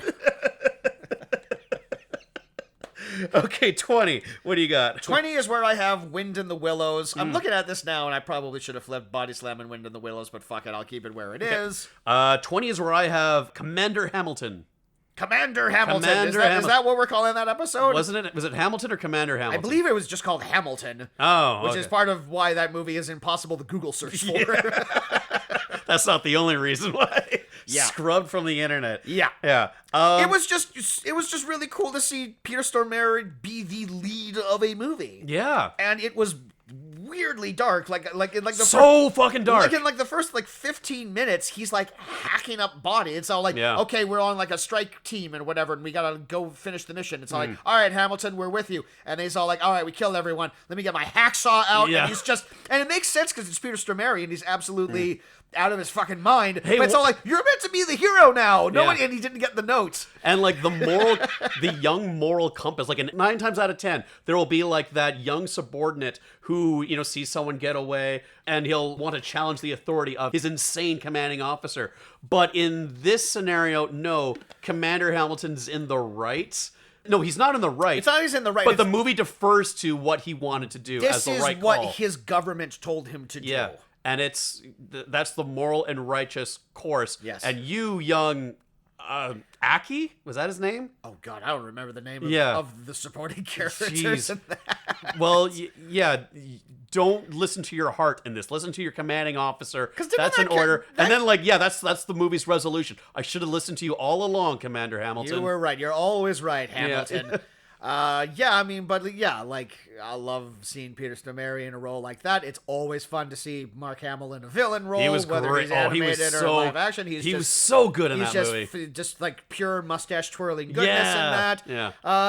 Had some fun explosions. Yeah. I think it's a bigger deal in Sweden because it's based on like a long-running book series. So this is probably like Sweden's Jason Bourne, possibly, or something like that. So yeah. I don't know how it stands up against all the other Hamilton movies that have been made, but this one was fine. I liked it. There were some really good characterizations in it. I had a good time with it. Dragged a bit, but hey, I'm fine with it. All right, number 19. Number 19 is where I have A Merry Friggin' Christmas. 19 is where I have Snow White, A Tale of Terror. All right. Yeah, you like that a lot better. And yeah, we have not marked down a say. I'm really holding out hope for these top three, man. I think we're gonna have a lot of the same movies in the top three. Yeah, but we might not line up. Sorry, we gotta do at least two. We gotta have at least two this time, man. We'll get there. We'll get there. Well, I'm not the one who's switching my list around. That's true, but I'm just saying. That's true. I might have no. That would have come up. Yeah. Okay. So Snow White. This is the block of movies where I just love some of the performances in this. You're usually the performance guy, but I loved Billy D. Williams in that one movie. Yeah. I love Mark Hamill in that one other movie. I love Sigourney Weaver in this movie. Sigourney Weaver is never bad. She's a classic case of when is she bad? The answer is never. Yeah. But even in the new Avatar, where she is a 76 woman playing like a teenage blue alien. I haven't seen it. She's surprisingly good. It's distracting as all hell, but yeah, it's still a good performance. Yeah. But no, I just thought she stole the movie in an otherwise very messy horror adaptation of a fairy tale. Look, when you tell me horror Snow White, I have a very distinct idea of what I want that to be, and this was not that. I really felt this dragged. There wasn't enough horror elements. I was very confused by their depiction of the dwarves. The dwarves are which were just like dudes. 7 guys. Yeah, 7 dudes. Yeah. Yeah, some of them. them. But it's like, if you're doing a horror Snow White, make them like goblins or something. Yeah. Or lean into it. Or make them like Lord of the Rings style trolls, where they're they're warriors and they're all drinking beers out of the huge barrels. But they or were whatever. just like a couple of reprobates hiding out in the woods, and two of them get killed immediately, and it's just all like, some of them look like they were in their fucking 70s. Some of them look like they were damaged in the war. Look, I understand that. I mean, you're not even supposed to use the word dwarf anymore, but I'm going off of the original grim fairy tale here or whatever. It's like, it can't just be 7 guys. It's Snow White and the 7 something. Yeah. You can sub out dwarf with something else, but it can't just be dudes. Yeah. You have to make them a thing. Mm-hmm. But yeah, Sigourney Weaver innocent. Always. Oh, yeah. Yeah. She was great. And, I like the way that they depicted magic in that movie, where, she would just, affect her immediate environment. She's knocking over armored statues, and then wherever Snow White is, a tree falls down in the woods. I kind of like that. Sure. Yeah, I like the little overlap. stuff. There's some stuff. It was creative. Yeah. Okay. What do you got next? This is where I have North Sea Hijack. Okay. This is where I have The Con is on. For number 18.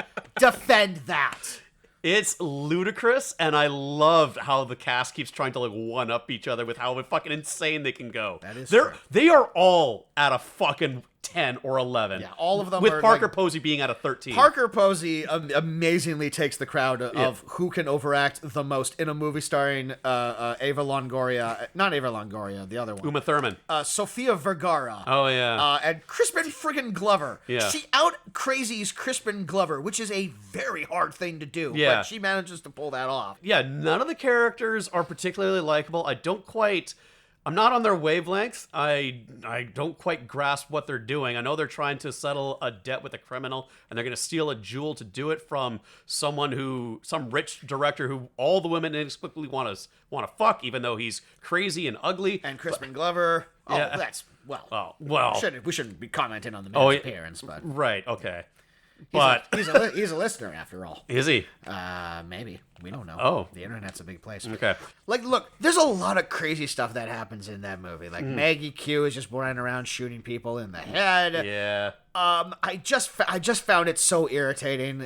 Just like this edgelord dialogue or whatever, where it's just like in every scene, Uma Thurman and Tim Roth are just all like, "We're drinking. Yeah. This is our character thing. Is that We're flippant. We're flippant and we're drinking alcohol. And isn't that funny how much we're drinking alcohol and we're alcoholics? Isn't that funny? They're Don't very you?" unlikable. Yeah. I'll give you that.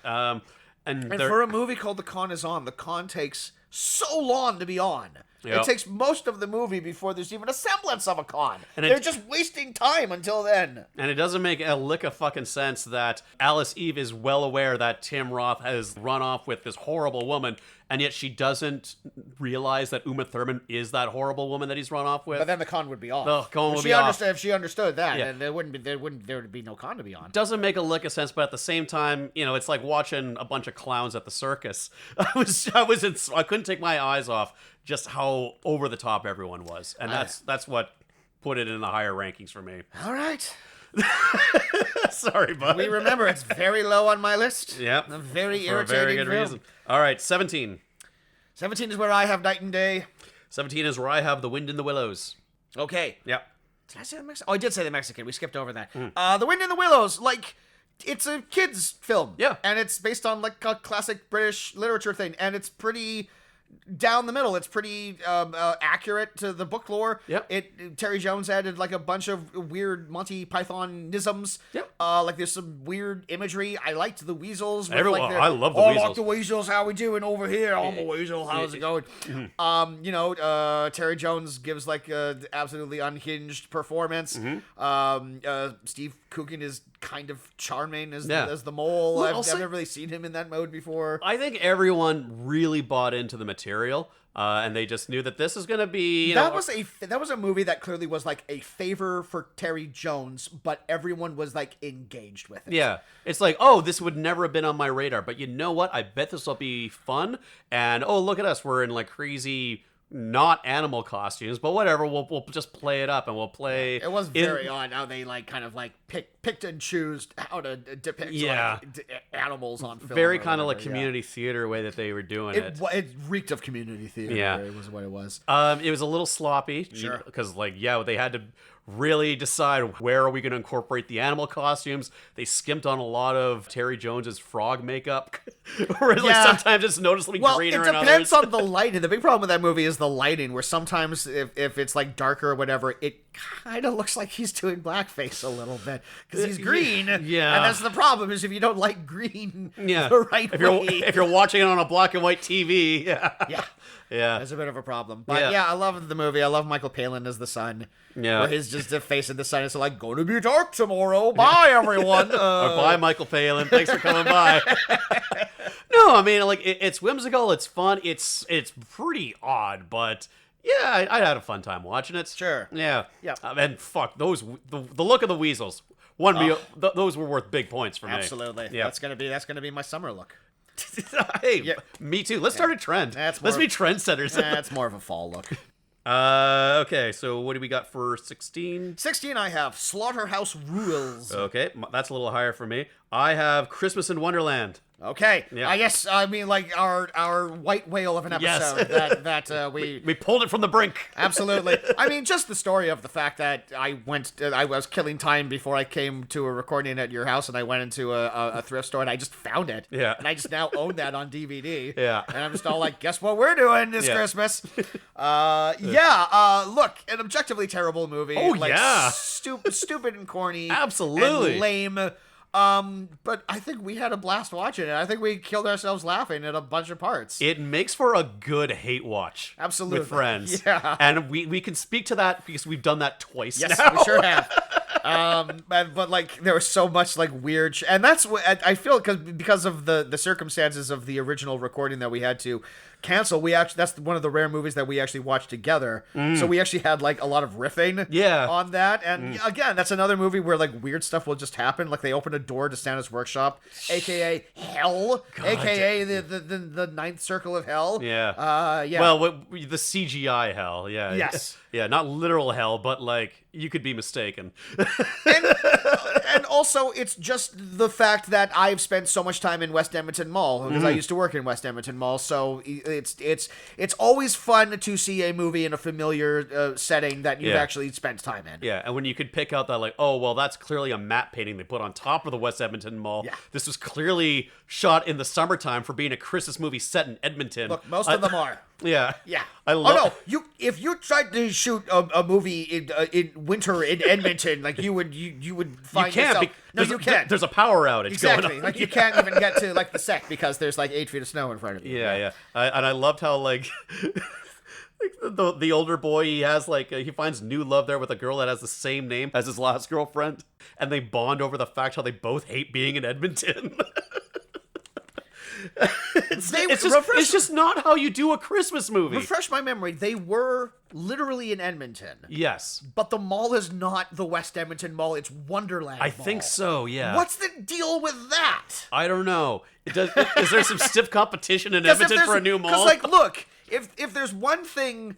I feel like there's like a lot of like people in like the United States and elsewhere or whatever that maybe don't know like a ton about Canada. If you point blank like point at them and say like name one thing about Edmonton, the Oilers. They have okay, fine, Yeah. the Oilers, but like no, the Number other thing two is would be West Edmonton Mall. They have a giant mall. Yeah. Oh yeah, that used to be the biggest mall in North America. Yeah, thanks a lot, Saudi Arabia. I'm Yeah. sure that's they probably have a bigger one at this point. And Saudi Arabia is not in North America. Not yet. Whoa. Because comedy, I don't know if you've heard this, but comedy is back. in Saudi Arabia, so pretty soon they're going to be... All right, 15. Let's move on from this. 15. Speaking of comedy, what do you got for 15? 15, I have a dirty shame. 15 is where I have firepower. Again, we just missed it. God damn. We just overlapped. Like two ships in the night. Yeah. Man, this had everything going for it. This is something that like it just ran out of steam. Action, a budget. Acting. Acting? No, I mean, like, it's that neo-noir aesthetic that I like, post-apocalyptic future. On a budget. Where there's, like, a lot of, like, garage door openers, like, taped to walls, and TVs it's all, like... stacked on each other, dry ice everywhere. This is how we do it in the future. Spinning fans, and we're, like, silhouetted women dancing in go-go It's like the future, but it's like... it's just, like, an elevation of the technology that they had at the time. Yeah. So everything still looks like a speak and spell. Yeah. But, like, they cast the wrong guy as the lead. They cast the most out of shape. Well, not out of shape, but compared to, like, his Compared to sidekick Gary Daniels, who was, like, an actual martial artist, yes, they cast Steve McQueen's son, who is, like, spoiler alert, has not had an amazing career. No. So, yeah, he was the lead compared to, like, this guy who would have been, like, a more enjoyable lead throughout this fighting tournament And had movie. a string of direct-to-video, like, action schlock, so it's all, like, this is his purview or whatever, but it's like, no, he's the sidekick. Yeah. Each on the day of filming, they were given the wrong scripts. There was a mix-up. And no one had the heart to correct it. Yeah. But because his dad died. But like, man, everything else like in that movie, it has a special place in my heart. It just could have been better.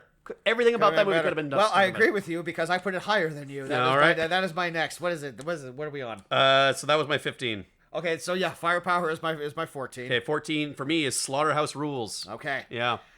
Yeah, like an okay time and an okay repairing of the Shaun of the Dead guys. Yeah, yeah. Just kind of a confusing horror comedy in the sense that it's like it's a very niche sort of monster. It's all like we're doing like big Hellhound. naked mole rat. They were like moles, weren't Yeah. they? They were like little Underground they underground dwelling. dwelling things. Yeah. They were chuds. They were almost the like they were like chud-like. Animalistic chud. Mixed with a British boarding school comedy of manners, I guess. I guess.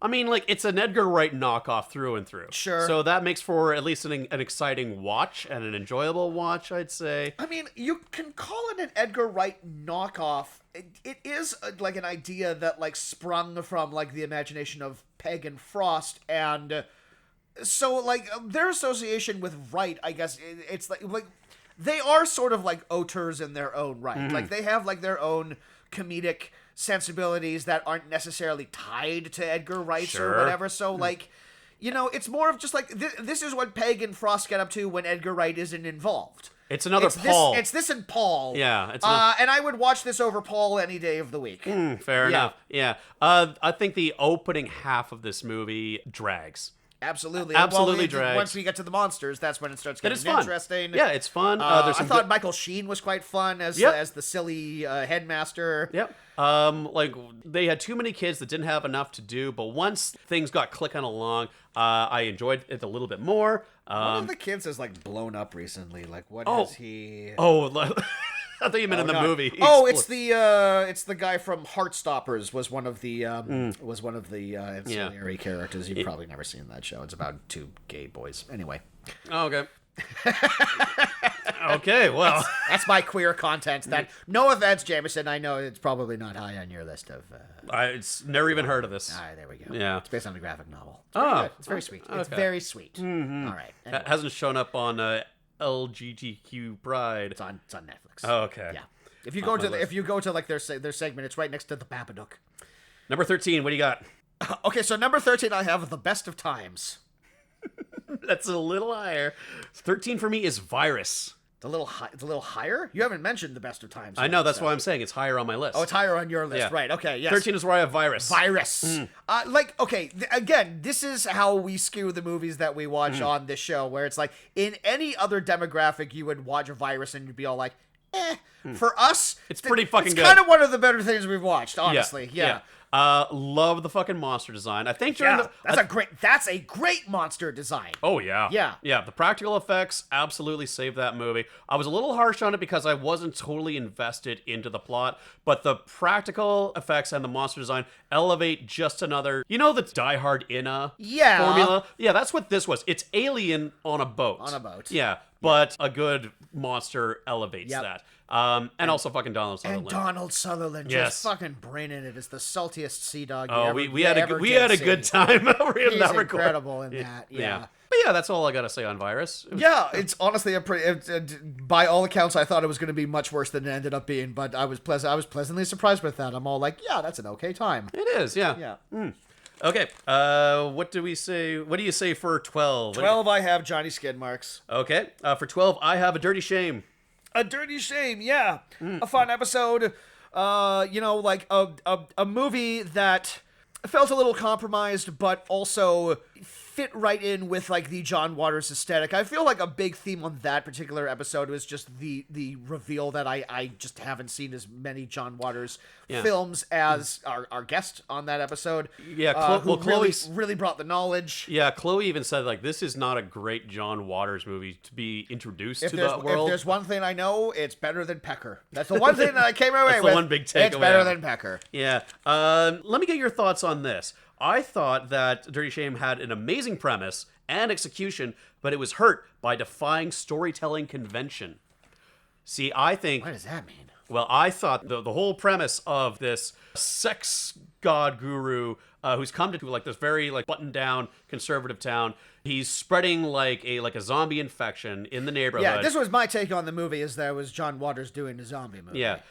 I think in any other movie, the heroes would have either put a stop to that spread here and now, or they would have come together. Yeah. But they would have reached a compromise That's literally between. how that movie ends. They would have reached a compromise between chastity and wanton hedonism. There would have been like a common ground. Not in a John Waters Not in a movie. John Waters Hedonism movie. wins every time, and as a result, the last 5 minutes of that movie are just pure chaos.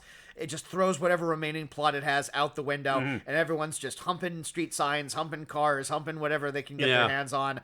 And then David Hasselhoff is on a plane somewhere. Yeah. Look, it was wild. It was a wild. It was a very wild time. I could definitely tell that, even though I hadn't seen like a ton of his oeuvre, I can definitely tell that he's clearly done this sort of thing better. And I liked it as well too. And the one thing that I wanted to say about it, if I may get serious for a moment, unfortunately I want to take this moment to actually eulogize the great actor James Ransone, who's been in a couple of movies that we've covered. He was in Dirty Shame. I believe he played Dingy Dan. Okay. And he also had a small role in Empire State. He was a character actor that I quite liked. He was in a ton of horror movies. He was in Sinister. He was in It Chapter 2. And he recently took his own life, sadly. Oh. And I just wanted to take this opportunity to eulogize him. I thought he was a great guy. I always enjoyed him when he showed up, and right in smack dab in the middle of our episode, I just wanted to say that the holidays are a rough time. Both the holidays and possibly you're watching this in January, and the first couple of weeks of January are some of the hardest times for people out there. And please, if you're going through something, please reach out, and in the liner notes, in the show notes for this episode, I think we should maybe include just a link to the suicide hotline, and just make sure that you take care of yourself, and remember that there's always people that love you, no matter what. Now, I'm sorry to bring things down, but that just happened the other day, and I was really sad to hear that, because I always liked him. Oh, well said, Kazz, and that absolutely check out our show notes if you need to reach out. Lord knows that we have all gone through issues like that, and the best thing that you can do for yourself in these times is to find people who want to help. Yeah. Sorry, I knew that would bring things down, but when that happened and I knew we were doing the list, I'm all like, I'll bring that up when we talk about A Dirty Shame, because Okay. All right. So moving on to number 11. Well, what's your number 11? My number 11 was The Resurrected. The Resurrected! I mean, like, a very important episode for me, personally, because I brought Bernard in, and that was a wonderful conversation. He was a great listen, yeah. And also, just like a great case of, you just watch that movie, and just all like, yeah, pretty good.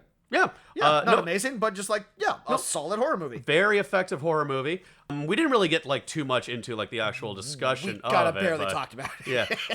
And I didn't want to like tear it apart because he was so gracious enough to be in it. That movie had some pacing issues. I really didn't like how, like, within flashback sequences, there would also be dream sequences.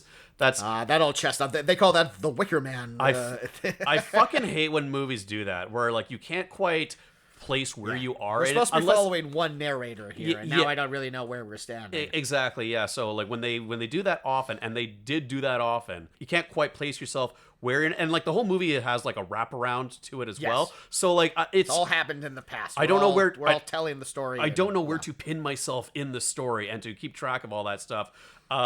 And normally I can, but for that one, it was just handled a little sloppily. That all said, the movie itself is quite moody in a great way. Yep. I thought it built to a great climax where they're just like in a basement and there's just like monsters in the dark, and I think we talked about the dark is the apt word for it. We talked about on that episode a big thing that this movie has going for you is that it uses darkness incredibly well. The lighting was done so well in the way that it was limited, and the way that things could just be done by like the flickering lights of a dying flashlight or a lantern light that doesn't expand too far, or just like a lighter that has very limited butane left in it. Yeah, I thought it was quite good. And then it ends with like a skeleton monster and some pink. A skeleton that comes out of a suitcase. Skeleton that comes out of a suitcase. I mean, you can't go wrong. And like pink graphics that fly around on screen like a ghost. Yeah, it's good times. Yeah. Big fan of that. Okay, number 10. Okay, we're back on track now. Yeah. I am staring at 10 movies that I have not mentioned. Top 10, baby. Top 10. My number 10 is Blackjack. Okay, all right. My number 10 is The Best of Times. Okay. Yep. I feel like in the upper echelon of our episodes. Yes. And I debated putting The Best of Times higher because I love that episode so much. We have so much fun on that. We have such a good time discussing Nicolas Cage, and we have such fun poking fun at The Best of Times. The Best of Times is not good. No. That said, I think it's perfect for a watch party. Sure, absolutely. Yeah. You can throw this on and have like a really fun time with it. Yeah. Because it happens at such a whip fast pace to it. And as a cultural object, it is fascinating to see Nicolas Cage's first time on screen, period. And he's the Nicolas Cage you want him to be. The very first thing he does is just he knew what he was doing from the very beginning. Yeah. He didn't have to grow into this at all. He came fully formed. The movie is chock full of like so many ridiculous things that catch you off guard at every vignette. We really have to add quotes around movie Okay, for this all right. one. All right. Failed pilot. Failed pilot that catches you off guard with every scene. Yeah. Be it like the corny jokes or the musical numbers or like fucking Jackie Mason showing up to do his old man shtick every once in a while. It was hilarious and I loved it. You're right. It's not a movie and it's not good. But I understand why it's in your top 10. Yeah, I yeah. do. I totally do. Yeah. It was fucking fun. Okay, what do you got for 9? Number 9 is where I have The Resurrected. Okay, you're gonna hate me for this. Okay. Number 9 is where I have 1, 2, 3 Scream. Hey, I understand. I get it. I totally get it. Yep.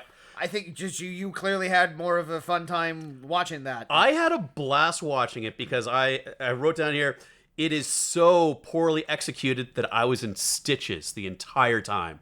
Now, where was it on your list? It was low. It was very low. It's fairly low, yeah. Yeah. I don't have this list numbered. I really should have written this down. Because it is just a dirt cheap looking movie that's poorly shot. Like all the effects are done in Microsoft Paint and just like the weird Star Trek bump that movie has by like having 2 alumni Picardo and Dorn at like the very beginning and then like never and again. the very end. Yeah.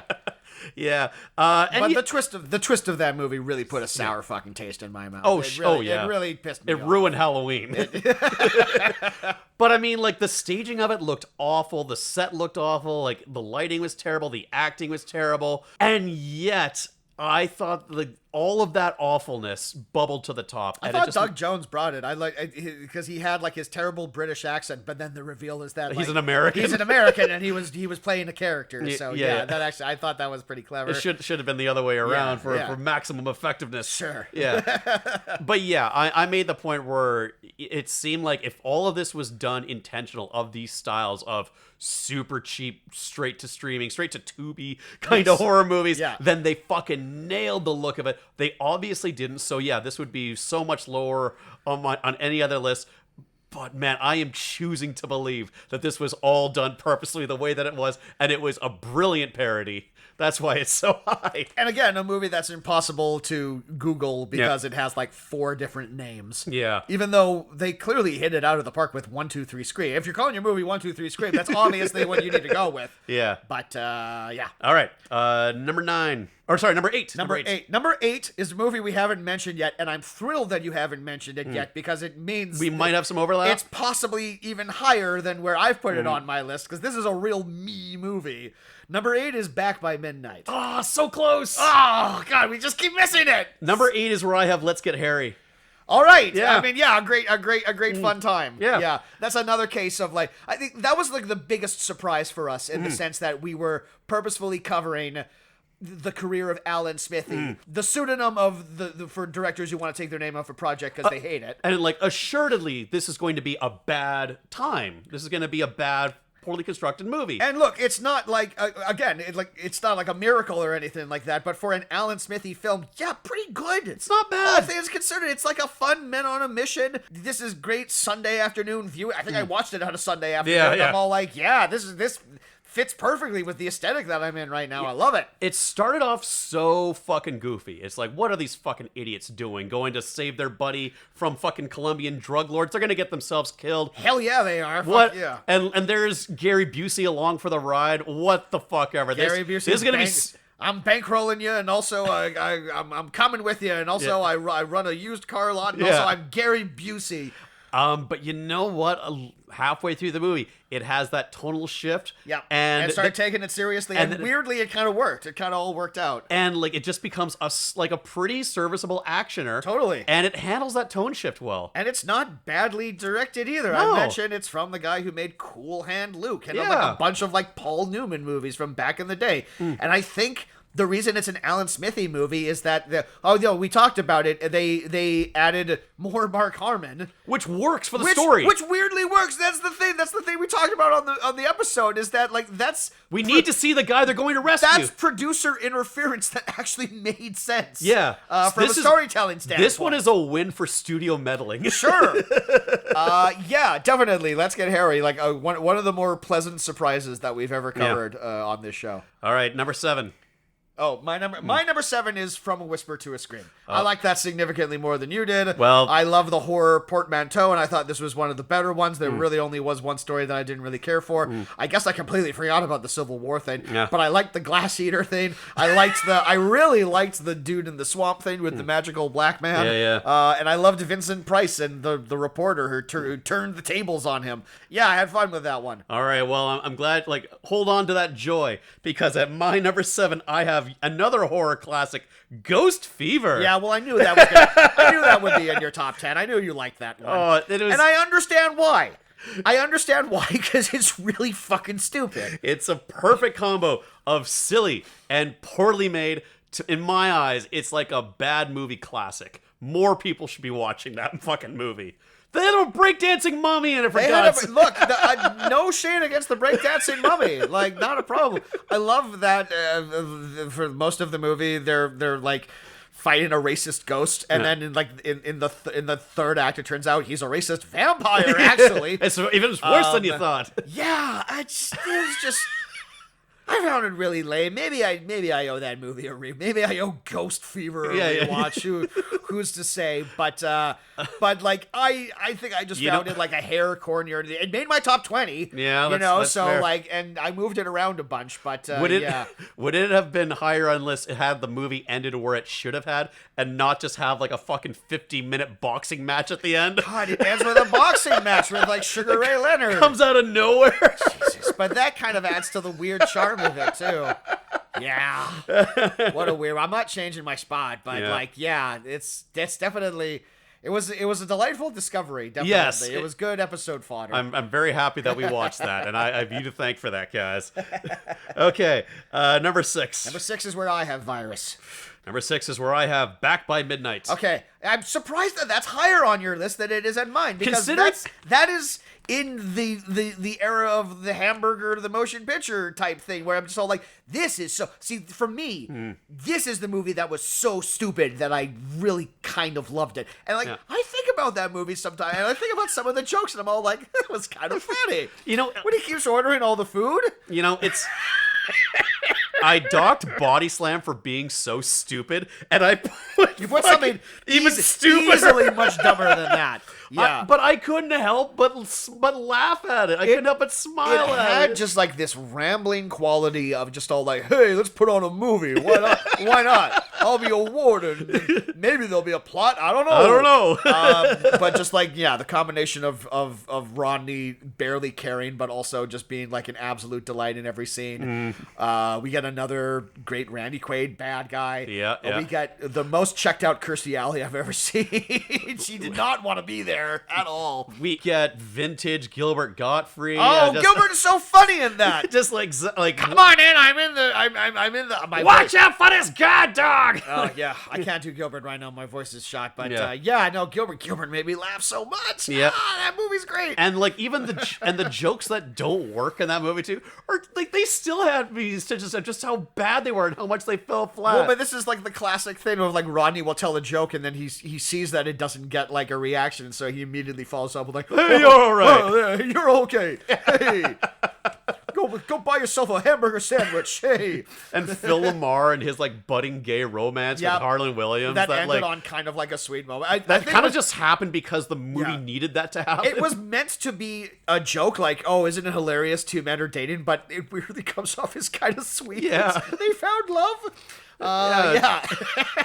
It's not even played for laughs. It just kind of naturally develops that. And that's also the final shot of the movie, too, is them walking off hand in hand. It's about a warden that allows his prisoners to leave the prison at night, so long as they're back by midnight. Well, because they have to steal, like, exercise equipment and to make the jail better. We won't let you down, Warden Rodney Dangerfield. Because they love him. Because he's the Rodney. Because they love being in a prison run by Rodney Dangerfield. Absolutely. Who wouldn't? Who wouldn't? Okay, number 5. We're at the top 5. All right, here we go. Okay, I'm looking at this. Yeah. There's a few already that you mentioned. There's a couple that we haven't mentioned. We're bound to overlap on this. Okay, so this is the one that moved around on my list the most, and everything that I said about it when we talked about it is why it is so high. It is within my top 5. My top 5 is Dangerous Passion. Okay. Carl Weathers versus Billy D. Williams. That's all you have to tell me, man. That's all you need, yeah. I'm there for it. Like, Yeah. I just think that is such an interesting, unique, weird plot to hang its hat on, and I was kind of delighted by it. Yeah. I'm okay with that. Yep. Number 5 is where I have Death Dimension. Okay. Yeah. All right. Yeah. It's everything I fucking love about 70s Bruceploitation movies. I mean, I haven't watched a ton of Bruceploitation movies, but I get the feeling that they're like this. Just the fact that we cherry picked that as our George Lazenby episode. It's the finest. It's like the finest like accident, because we almost went with a different movie, and then I like sped through like 10 minutes of it. I'm like, this looks interminable. This looks so boring. I think it was called like Soldier of Fortune 2 or something. Something generic like that. But and you then made I'm the all right like, well, call. he's in this. Yeah. And I think that's one of the best things we've ever watched on this show. I had such a ball with that. Yeah. I had such a great Given time. the option between watching that like plotting one that you thought and a Jim Kelly Kung Fu movie, let's fucking go with Jim fucking Oddjob as with like the Oddjob, bad guy. and man! And he's threatening people with snapping turtles. And like Jim Kelly's just running through like a desert, and someone's just throwing dynamite at him from a helicopter. And it's like, this was the 70s. Someone was throwing dynamite from a helicopter. Yeah. There's no other way to get that on film back then. Nope. You gotta fly that helicopter out to the Badlands and just like hawk him out the window. And like I love a good 70s car chase, and I love a good 70s soundtrack. They shot on location at that famous brothel. They don't make them like they used to, man. Some of those extras probably were working ladies. Some of them are probably still working ladies at that brothel. Oh boy, they're definitely madams now. Yeah. I fucking love Death Dimension. Okay, so based on that reveal, I'm pretty certain I know what your number 1 is. Okay. But number 4, what do you... Number 4 for me, and I do feel like this is a situation where I really had no choice but to put this at number 4, and this is like the thing where... I'll briefly talk about this. Number 4 is The Peacemaker. Okay. And it's like we did like this series on like what if we did like nothing blockbusters, movies that got wide releases with big stars that have sort of faded from memory, and as a result we ended up watching The Peacemaker, which is just kind of a solid 90s action movie. Such a great movie. And you just watch it and you just all like, yeah, pretty good. Yep. You know, and I don't really have much more to say about that other than it's just a good movie, and we generally don't watch good movies on this show, so I kind of had no choice but to put it that high. For number 4, I have Splitting Heirs. Wow! Yeah. That's genuinely surprising. I liked that too, but I didn't like it as much as that. Hey, 2 words, genuinely funny. Okay. I liked it. Alrighty. I had a good time watching it. Well, I don't know if it was just sort of like late career Python still having that little iron in the fire. Yeah. I liked some of the crazier set pieces, like fucking Rick Moranis fighting with that weird pool hose monster. I like the interactions with the mother-in-law, like the sexy mother-in-law. Yeah. I like the reveal of them blowing up the boathouse and they're already having sex in the boat. I don't know. I just think the overall plot of that movie just maybe needed like one more pass, because like it gets to like the whole like, oh, now I have to kill Rick Moranis. Yeah. Like Eric Idle's all like, I have to kill Rick Moranis to get like my inheritance or whatever, and it's all like, and then he ends up like killing other people, and then the movie kind of forgets about that, and then it reintroduces John Cleese as like, actually, I'm the actual villain of this movie, and then we got to deal with him. Yeah. And I like how we kept dropping hints about how he's going to be the villain of that. Sure. Against the protests of Eric Idle. Are you sure that you don't want me to be the villain of this movie? No, not really. No. All right. I get you. No, seriously. I don't want you to be the villain. Right on. Yeah. Right on. Wink, wink. Yeah. Yeah. Wow. Yeah. Crazy. Yeah. No, I think it's pretty possible that we're not going to have any overlap. I think it's true. I think this is more or less cinched it. I think we're 0 for 0. Yeah. We didn't even get one this time. But it's good to have like, contrasting opinions. Contrasting opinions. Yes. All right. So what do you have for 3? Number 3 is where I have Let's Get Harry. Okay. I really liked that a lot. Yeah, it was a lot of fun. Yeah, I agree. 3 is where I have Blackjack. Which wow. Yeah. See, my problem with Blackjack is I was thinking about it, and I was really trying to like recall what happened in Blackjack, and there are big chunks of my memory that just aren't there with that movie. And I was thinking about it, it's all like, what's like the main thing I remember about Blackjack? And it's like, I know he gets covered in milk. Yes. And that like sets off his fear of the color white. Yeah. And I'm like, if this is the main thing you remember about Blackjack, maybe it's not as good as you're remembering it. I thought that it was exactly what I would hope for from a John Woo made action TV pilot. A TV pilot for like this, mid-afternoon actioner from the 90s, which are so fucking cheesy, and they got away with so much crap and schlock, and it's John Woo like just coming off the success of Face Off and everything like that. Right off the set of Face Off. Yeah, exactly. Yeah. And I just thought it was fucking goofy. I thought the villain was over the top and really engaging. I just liked how there was like this precocious little kid that kept following Dolph Lundgren around. His manservants. I did love his manservant with his eye patch and everything. He was like introduced as like his colleague or whatever. And I'm like, no, that's a manservant right there. Is what that is. He used to have a folded towel over one arm. Yeah, I should rewatch Blackjack. Sure. I had a lot of fun with it. It's streaming somewhere. All right. For number 2, I have a feeling my number 2 may be your number 1 at the rate that we're going here. Yep. Okay. Let's do it. All right. My number 2 is Steel Justice. Oh, a.k.a. Robosaurus. Jameson. We got one! Hey! We did it! Phew! The streak is unbroken. Wow, coming in clutch there at the 11th hour. Yes. No, absolutely. Robosaurus deserves to be this high. Yes. Yeah, absolutely. It's funny, like the TV pilots scored really high for both of us. What is it about that? Is I don't it because know. They were like weirdly engaging, kind of. Yeah. They crammed too much ideas with a limited budget and like no time to see it through, so they just kind of just rammed through without any kind of oversight. I think the thing about Robosaurus is on that episode, just the sheer act of explaining what the plot of that movie is. Oh yeah, it is just the most cuckoo bananas thing in the world, and it all builds to a giant robot dinosaur coming in, breathing fire, and absolutely wrecking shit up. And it's just like... And that part with the dinosaur there, that's the cherry on top. Absolutely. Of everything else. It's a nonsense premise filled with delightfully nonsense details. And just like little and like little tiny like you say like cherries and stuff like that, like an inexplicable uncredited Arlie Ermy. Yeah. And when I say uncredited, I mean uncredited. You look on the internet and he's all like, I wasn't in that. Shut up. No. What are you talking about? What are you talking about? I don't. Like just like a couple of reporters are like swarming him outside of his house. I remember doing that. I would have remembered Robosaurus.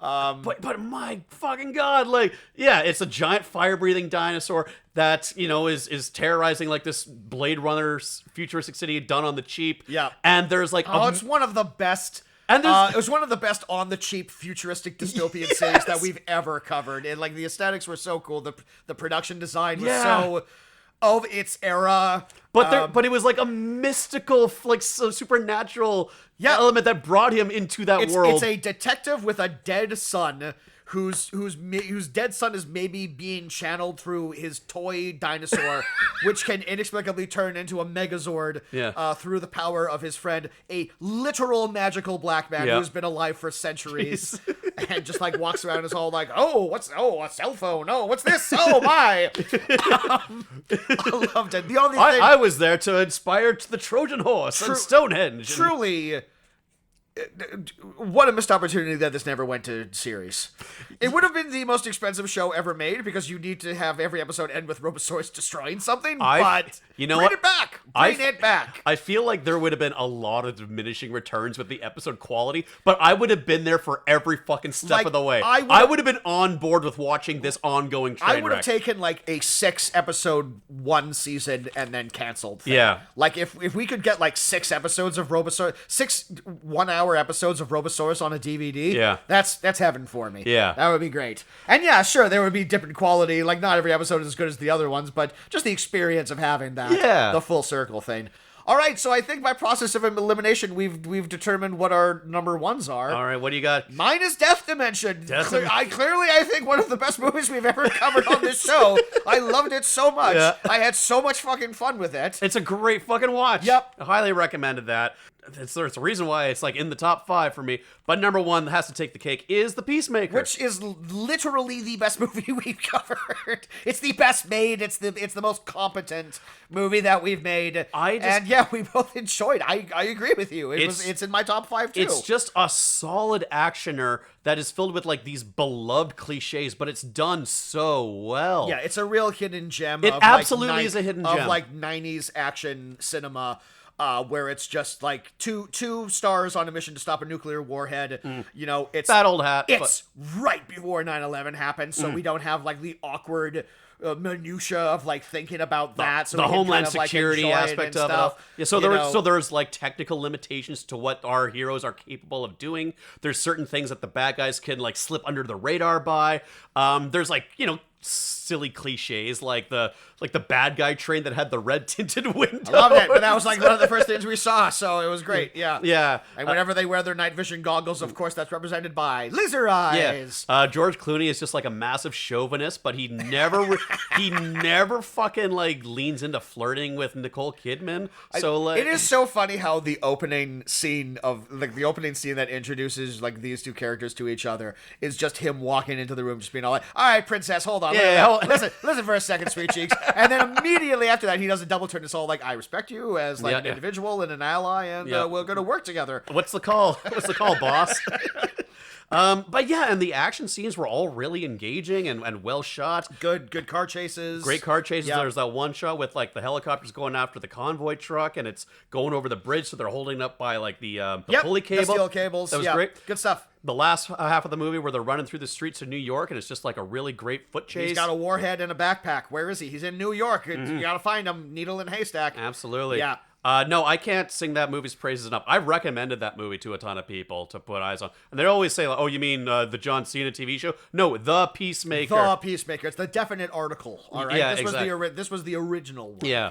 No, I really like that movie. I kind of wish that there were more action movies like that. Yeah, I think they've kind of lost a bit of that handcrafted magic. This style of action movie is going straight to streaming right now. Yeah. This is where like the Tom Clancy political thrillers now live. And but even those don't have like the kinds of elaborate stunts. Yeah, that this was a Tom Clancy style action movie without like the sheer boredom of trying to sit through a Tom Clancy narrative. Like, this was easy to follow. I knew what was going on. Yeah, and people at the time were calling it like, "Oh, it's so predictable." But no, because it had like those cliches, I was invested into it. Yeah. Well, we did it. We did it. We did it. We didn't break our streak, and I think we're in most agreement. I lost a movie along the way. I don't know what happened there, but maybe we'll figure out in the recording what happened there. It was probably 13 Moons or some piece of shit we don't have to care about. Did I talk about? I definitely talked about 13 Moons. Yeah. I don't know. I don't know what happened, but I'll go through. But we did it. We did it. We wrapped it up, and we're wrapping up another year of nothing movies. We did. Yeah. This was year 6. You're 6. Jesus Christ, we've been doing this for how we've aged. I mean, at this point in time, man, we gotta do a full decade. We can't like drop it now. Oh, we have to no. like we're so close. Oh no! I mean, we're not really. I was just about to announce like on mic my retirement. No, not before me, you bastard. I get to retire first. We're gonna die on mic. But no, this was great. We're already spitballing ideas for the new year. We got some series lined up. We got some series. We initially promised that 2026 was going to be the year of no series, and then we immediately thought up a bunch of series that we wanted to do. We have a backlog of series that we wanted to cover. Like who knows what next year has the first half of 2026 should be us trying to get through the series that we've been saying for years we should do. Yeah, without saying it on mic, but we'll discuss. Yes, if you're a chronic listener to this show, you'll probably already know because we've mentioned it multiple times. But we can give you like a peek. We'll probably pick up our James Bond series at some point in time. Maybe I don't know. The Star Trek Captain series. Star Trek Captains. Musicians in Star Wars. I would love to do musicians. Yes. Yeah. The problem with musicians is I keep thinking of like new ones. Yeah. And I want to like cycle them out or whatever. Yeah, and like I've mentioned like sitcom actors, but we can't quite settle on like what 3 sitcom actors to cover. So like we'll get around it. We'll figure it out. But like. That's just a tease of what's to come. That's just a tease. Fuck, we don't even know what to do for WrestleMania this year. We'll think about that when it's close. I'm thinking like a movie with a wrestler in it, possibly. First time for anything. Yeah. I don't know. Is Mick Foley in anything? I'm not sure. I don't think so. But thank you for listening. Thank you so much for listening. This extra long episode. Thank you for listening to us this year. I know this year our output wasn't as heavy as it has been in past years. We had a lot. This was a big year for both of us. Yeah. We had a lot of other stuff going on. We thank you for sticking with us. Thank you so much. We appreciate everyone who listens, everyone who downloads, everyone who sends us a like. It means so much to us. Just doing like this silly project, and Jameson, this fucking thing means a lot to me. Your friendship means a lot to me. The friendship that we've cultivated through doing this very ridiculous thing that we do, and but it's a fun creative exercise, absolutely. And it's a good excuse for us to hang out and get our insanity on. How mic. else would we ever watch some of these movies if we didn't have this as an excuse? These movies would go unseen, and that's what we're doing here at Nothing Movies. We see the movies that are unseen. We're art historians, if anything else. Absolutely. This is a record for the end times when the How would you know that Arlie Ermy was in Robosaurus? And we're not for us. And now everyone will know. And now he's spinning in his grave.